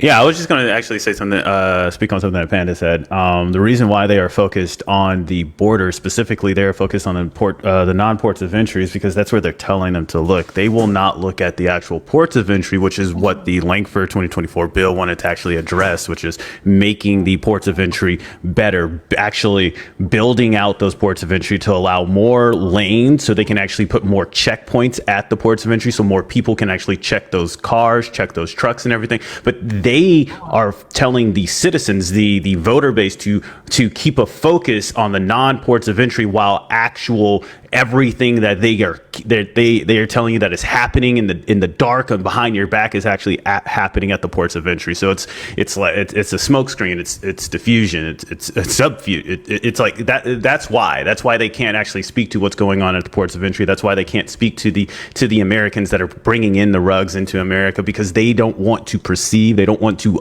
believe, rather, that those things are happening at the ports of entry by American citizens. All right. Thank you, Manuel, man. You were incredible. I agree with pretty much everything you had to say today. So I appreciate you, fam. Thank you for coming up, brother. Yeah, you go ahead, drop me down. Thank you. Glad I found y'all. Yeah, likewise.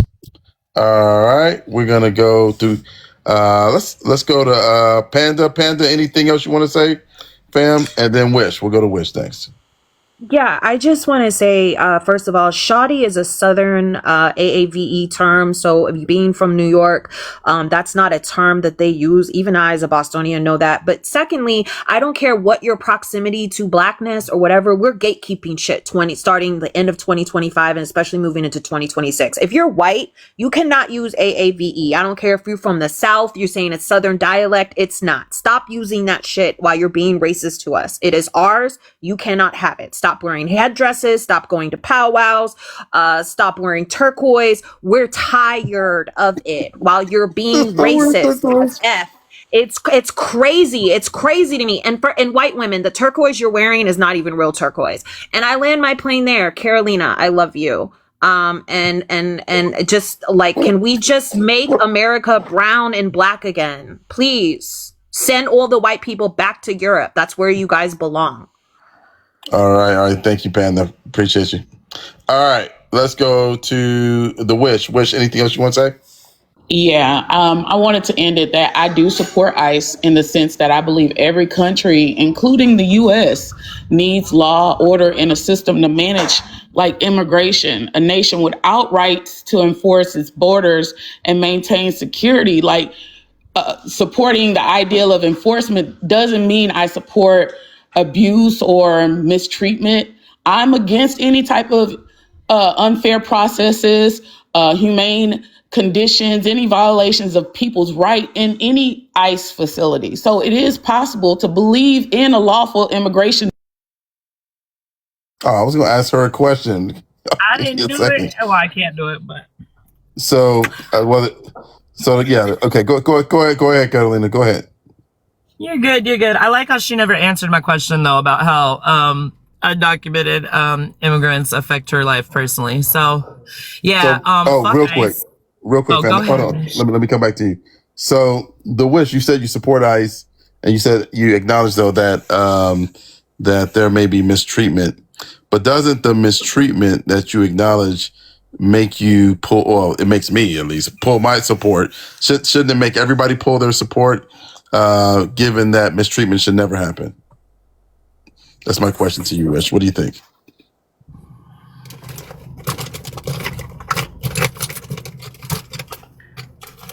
Wish, can you hear me? There we go.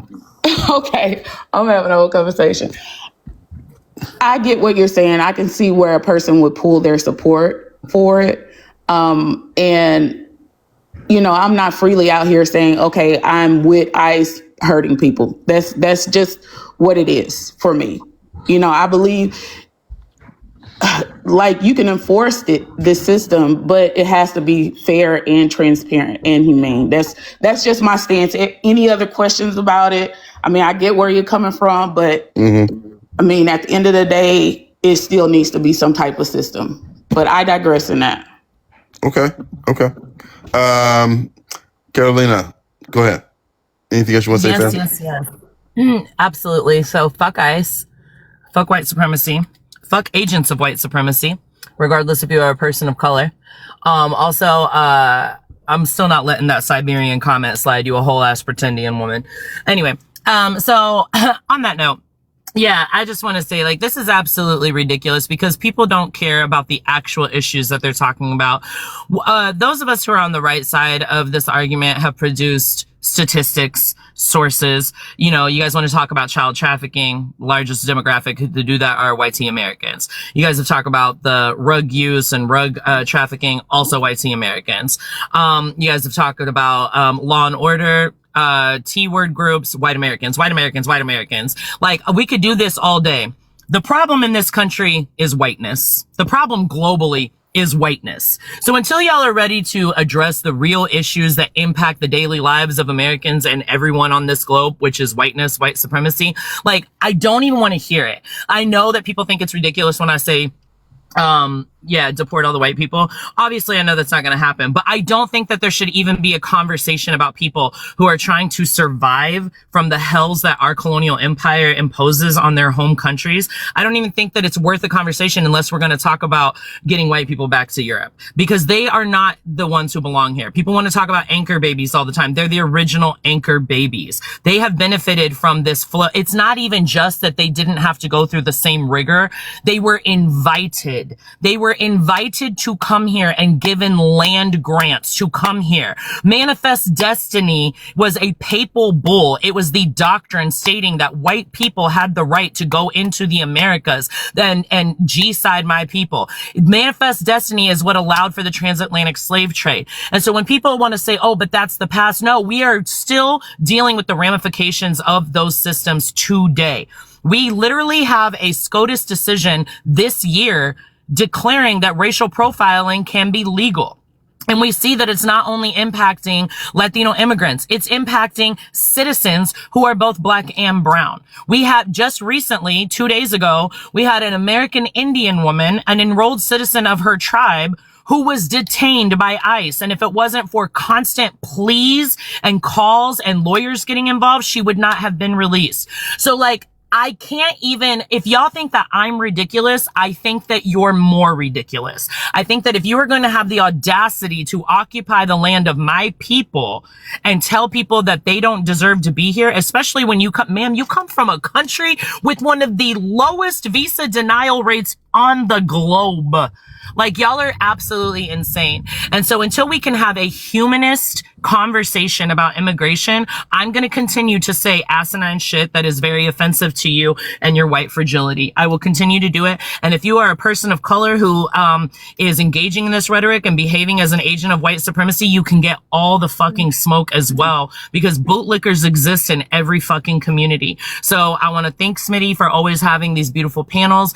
I will be messaging you later. We'll pick a date. I would Absolutely. love all the support we can for those who are being impacted by this rhetoric.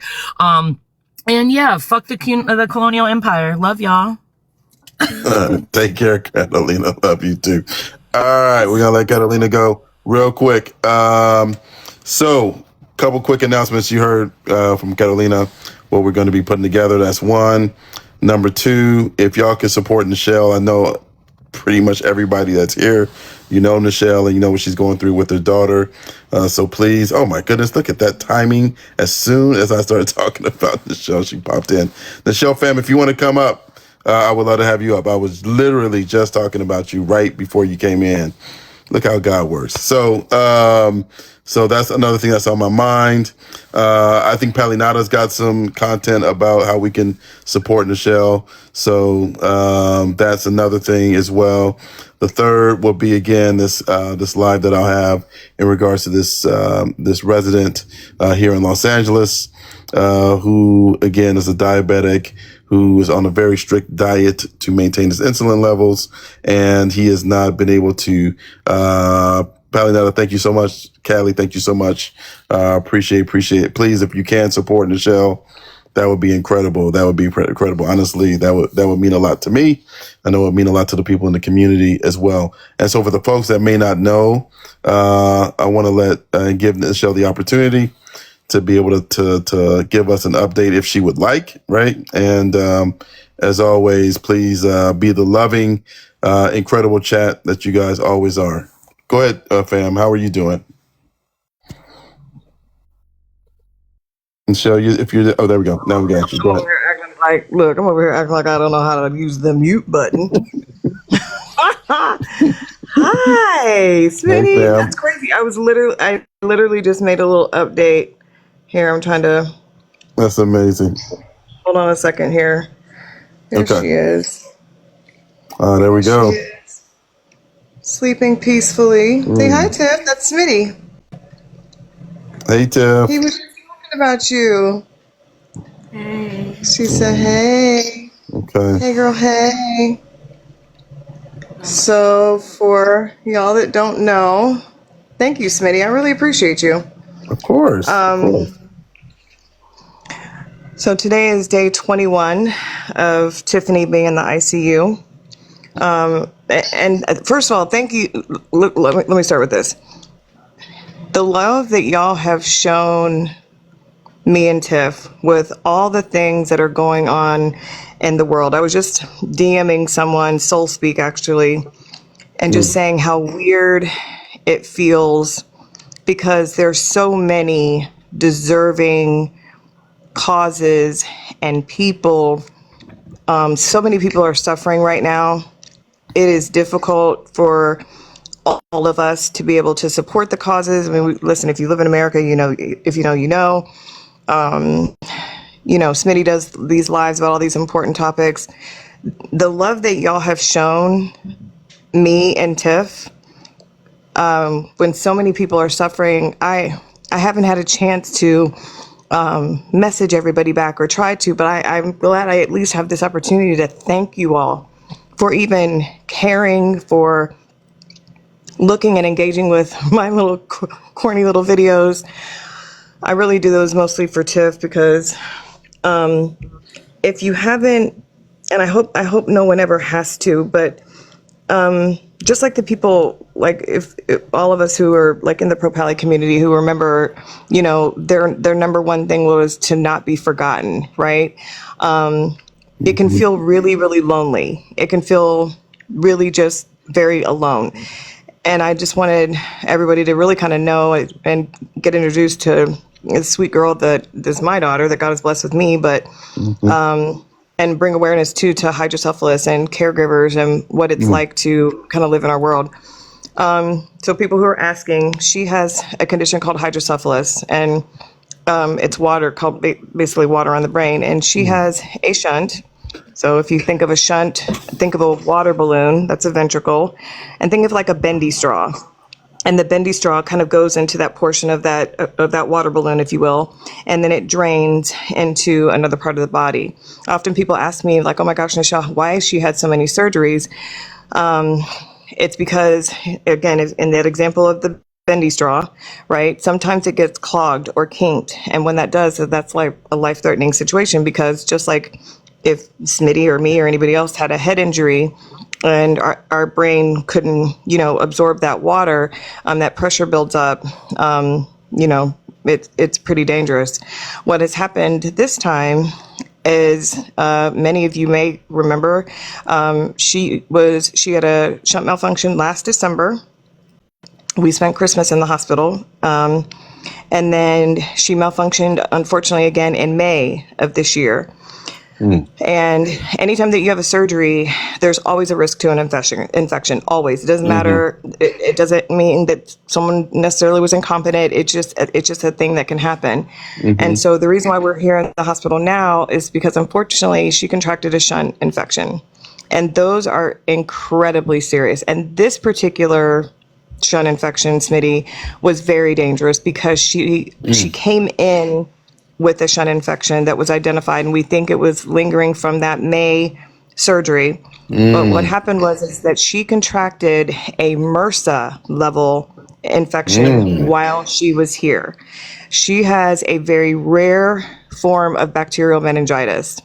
She came in with a bacteria, if any nerds are out there, it's called Cutibacterium acnes. That was the first one that she came in with, but the second one that she contracted while she was here is called Enterococcus facilis. And if you look up that bacteria, it is extraordinarily dangerous. It has a high mortality rate if it's not treated quickly. So even though this was heartbreaking to see, I was very grateful that they caught it quickly and they were able to treat it quickly, because the mortality rate with that particular bacteria is very high. She was extraordinarily sick. I'm practicing being vulnerable here, so I'm just going to say it. I legitimately thought that I was going to lose her last Thursday. Her temperature was so high, Smitty, the thermometers weren't picking up. They were tossing errors. That's how high her temperature was. So probably above a 104. Wow. And so last Thursday, we were battling two different things. She had the secondary bacterial infection, so that's all like in her brain. And then the EVD stopped working. So the EVD is called an external ventricular drain. So when you have a shunt infection, the shunt has to come out. You can't leave an infected device inside of the body, right? And so think of people who have to have drains for whatever reason outside of their body, like colostomy bags and things like that. So that's kind of what it is. So if you look in some of the pictures and some of the videos, you'll see that drain on the side. That drain is doing what our brains do naturally. It's draining the spinal fluid into that bag. And that we think that's where she may have picked up that second bacteria. And so what happened last Thursday it just simultaneously, her EVD stopped, it drained, it stopped draining, and we found out that the cultures had come back with that secondary infection. So she was rushed into surgery. Like, when I tell you I was up all night Thursday praying over her, pleading with God, Lord, please, I'm begging you, please, please, please, please, please. And it was all hands on deck come Friday morning. And so that was her 71st surgery that day. So they had to go back into the same incision, Smitty, the same. I mean, when I tell you, it is really, really been heartbreaking. And so that's kind of, if you see in the image, it was the difference. She wanted to have her hair all shaved off. She's like, I'm kind of done with it. But I gotta say, y'all, my girl got a face for it. She's beautiful with her bald head. She's so cute. Does. She loves it. She's so pretty. Absolutely. So that's what happened Thursday. So today is 21 days. We are tentatively scheduled to have the shunt put back in on Monday. So that'll be surgery 72. And then we still have an additional 10 days of antibiotic treatment to make sure that they have eradicated that bacteria. The worst thing that you can have happen is to put it back into the body and then, still be somehow infected. So it's multiple teams that are kind of working together on this. And yeah, it's a lot. We're in the ICU. And I've tried my best to kind of make it homey here. We can't have like flowers or any live things like that, but I went and got her like flower shaped balloons and, I have a little cooler in here because we don't have a refrigerator. I'm sleeping in like a recliner. Which is not fun, but I don't leave. I pretty much don't leave her. So yeah, that's kind of where we're at right now. She started running a little bit of a temp last night. So I ask that you guys continue to pray, because if she's running a temperature, that means something in the body is trying to fight off something, and that's what we're battling against. And when I tell you, Smitty, listen, honey, Mama Bear coming out of me, these little student nurses be coming in here. If any of y'all are student nurses, like, I love y'all. I'm so happy that you're in this profession. But if you're with critically ill patients, just kind of like hang back and learn. Because the Mama Bear in me has come out in ways, very respectful, mind you, but I stay cleaning this room. I don't trust the people cleaning it. They'll come in and be like, Nichelle, are you okay? No, on my hands and knees on the floor scrubbing. You hear me? I just don't trust it, because she contracted something while she was here. And so I'm just always, any and everything that she touches, I'm constantly always cleaning. We're up all hours of the night because they have to do blood draws and things like that. She has a central line called a PICC. It's been a lot. So we're probably going to be here at least until the end of November, I'm thinking. Wow. So we'll do what we can to make Thanksgiving fun. And it kind of sucks too, because she really, really, really wanted to see Wicked 2, and that comes out on the 21st. I think we're still going to be here, but we're going to make it work. One thing I know how to do is we going to make it work. So. Okay. All right. Well, I mean, just let us know anything we can do. I know this community wants to support. And I know folks have already done things to support. And I think the way I feel and most people feel is this is, giving to someone who you and Tiff, who has always supported the marginalized, whether it's Black women, whether it's the Palestinian movement, women of color, many other marginalized communities, every marginalized community that I can think of. Nichelle, you and Tiff have been absolute incredible voices for those communities. And so I think you deserve all of the support that we can give. And whatever that is, if that's a DM, a text message, if that is, financial support, whatever support it can be. If anybody on this app deserves it, I think it's you. So I'm happy that you're feeling the love that, again, you so freely have given, and the passion that you have so freely given. I can remember back in 2023 into 2024, the way you were able to protect people's voices. I think, now people want to show you how much they appreciated what you did. And so, hey, Noah, how are you, fam? Hope you're well. And so I'm happy folks are rallying around you.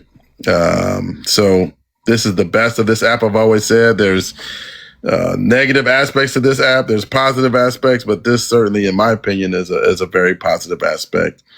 So I'm glad you're feeling all of the love. I hate to ask the community for more, but I will be bringing on a resident who lives near me in LA. Her husband was snatched by ICE about 4 weeks ago, and he is in really bad shape. He's a diabetic who has not been able to get any of his medication or be able to be on the diet that he needs to manage his insulin.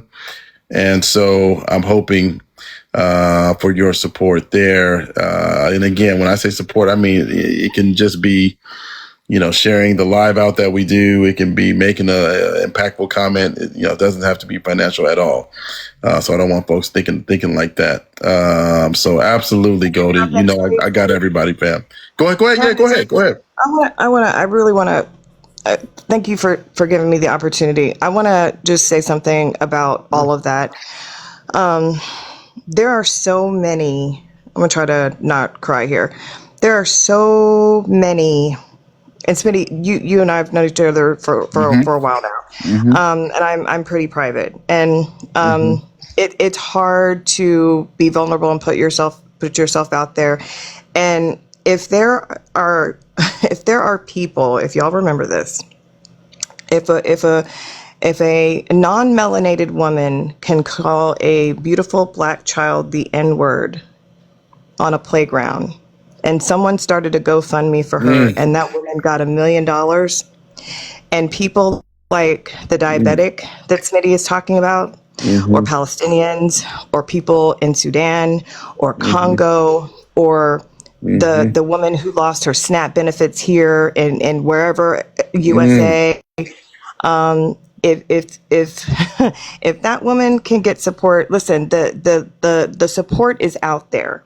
And even if you don't, even with Smitty bringing up this other person, if you don't have it and can't do it, just share it, because you never know who has the extra little bit. And trust me when I tell you, in all these situations, every little bit helps. Every little bit. There's a lot of things that just people, especially if you haven't been a caregiver or in a situation or a part of a G-side or living in a place like Congo, sometimes those things can seem like really distant, and it's hard to kind of wrap your brain around that people are actually living that way, right? There's so much that goes into it, and that's what I'm at least hoping. I'm trying to find my voice, just not for myself, but just like I spoke up and try to speak up for other marginalized people. Being a caregiver or being in a situation where you are in need, it's hard to add. I'm speaking for all of those people in this situation. It can be difficult to help, and I thank the people like you, Smitty, who take that mantle and say, you know what? No, I got you, sis. I got you, brother. I got you, friend.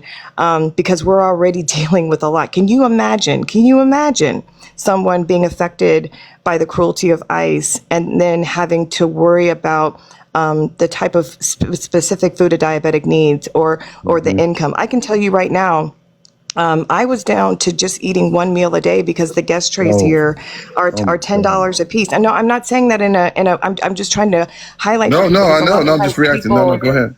Yeah. A lot of people just it's no shade. It's just a lot of people don't realize what it takes. I live 45 minutes away from this hospital. Okay, so the gas to go back and forth just to go get changes of clothes, trying to get like a guest tray or something like that. And by the way, in all of these situations, whether it's the person affected by ICE, the person who is getting dragged on the internet because they're crying, it's saying that their SNAP benefits have been cut off, rent is still due, car note is still due, bills are still. We've got collectors literally calling right now. Hey, when are you going to pay this? When are you going to pay that? They don't care that you're in the ICU. They don't care that your husband was snatched by ICE. They don't care that your SNAP was cut off. They don't care. They don't care. They want their money.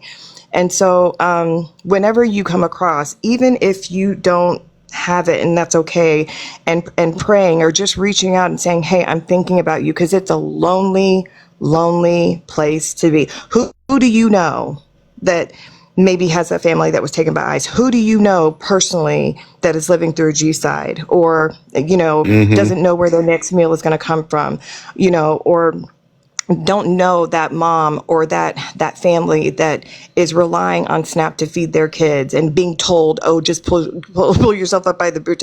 You know what I mean? Like sometimes you gotta hear, you gotta see it, you gotta understand it. And so even if you don't know, trust me when I tell you, if there's $1 million for someone who can be as cruel as that woman who called that child the N-word and can raise $1 million on GoFundMe, the money is out in the universe. So even if you share it, someone else may be moved by that story and be able to do something that you can't.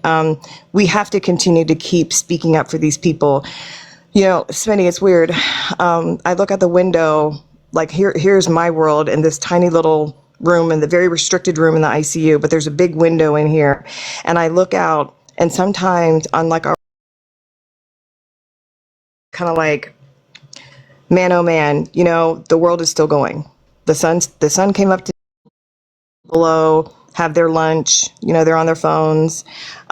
It's like that for so many people.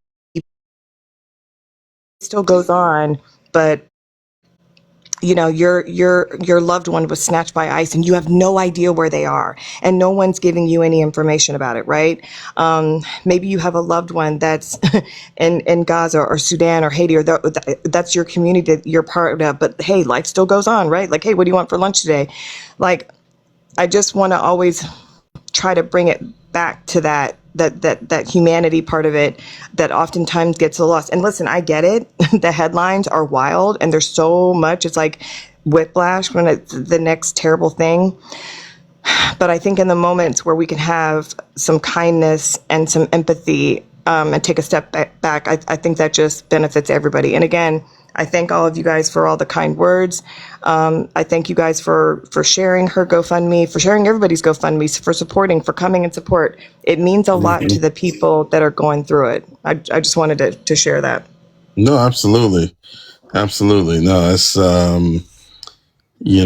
something that when I first started on this app, I've always noticed, because we do get caught up in talking critically about each other, because we want the best for each other. But I've said this about you. I've said this about Callie, Panda, Carolina. The people that I find that are the most passionate, that always go to bat, they are always also the most loving. And I think there's a misconception that those of us who are not Black women or women of color have not done a good job enough emphasizing that the reason for that passion and pain comes from a tremendous amount of love. And I think we can, again, those of us who are not in those groups can do a much better job of expressing that and educating other people. And so, it's my pleasure to have you up here. Anything we can do. I just reached out, just check your DM. I sent you something just before I do something for you. I just want to make sure everything is good. But I know I want to help, and I know many others want to help as well. And so, you know, yeah, that's about it, y'all. I'm not letting anybody else up, y'all, so I'm right about to close. But if you want to help with Nichelle, her information for her GoFundMe is in her bio. I think that would be amazing. But again, as she said, if it's just sharing the information, whatever you can do to help Nichelle, I know she would, and Tiff, I know they would definitely appreciate it. But I won't keep y'all any longer.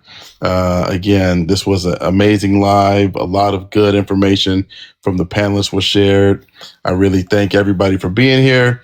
I think the next live I'm going to do, besides the ones I mentioned on, you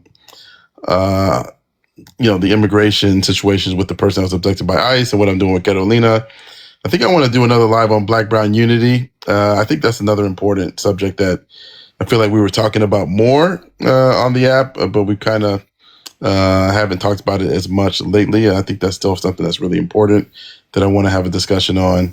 And so that the next live might be on that, or it might be on something political. We'll have to see. Goldie, I appreciate that. I did see the lady calling the churches. I've thought about potentially doing a live on that. I think that's interesting. I think that I'll say this about that really quick, and then I do have to go. We have been so indoctrinated in this country, and where I'm going with this is, if you saw the person from the mosque, the minute she said what she needed, they were ready to run out the door and provide her all of the assistance that she needed. And we have been so indoctrinated in this country against Islam. And I think it's so sad. And I hope that, you know, some of the content on this app will help kind of reverse a lot of that indoctrination that we've received as Americans. Because I know I was indoctrinated. I'm not going to sit up here and pretend like I wasn't, you know. And so I think part of the impact of this content that she's doing is, you know, making sure that we're learning about, hey, this is what we thought these institutions were here for, and that may not necessarily be the case. And so I know some Black churches have helped. I know others haven't. I know that the percentage of Black churches that have helped have been higher than churches of other races or ethnicities. But overall, the churches have definitely come very short compared to the mosques and some of the other, you know, institutions for sure. So with that being said, yeah, that would be an interesting topic to discuss as well. But please, y'all stay safe out here, right? And we'll talk to y'all soon, okay? Take care. Bye, Smitty. Bye. Bye. No, I didn't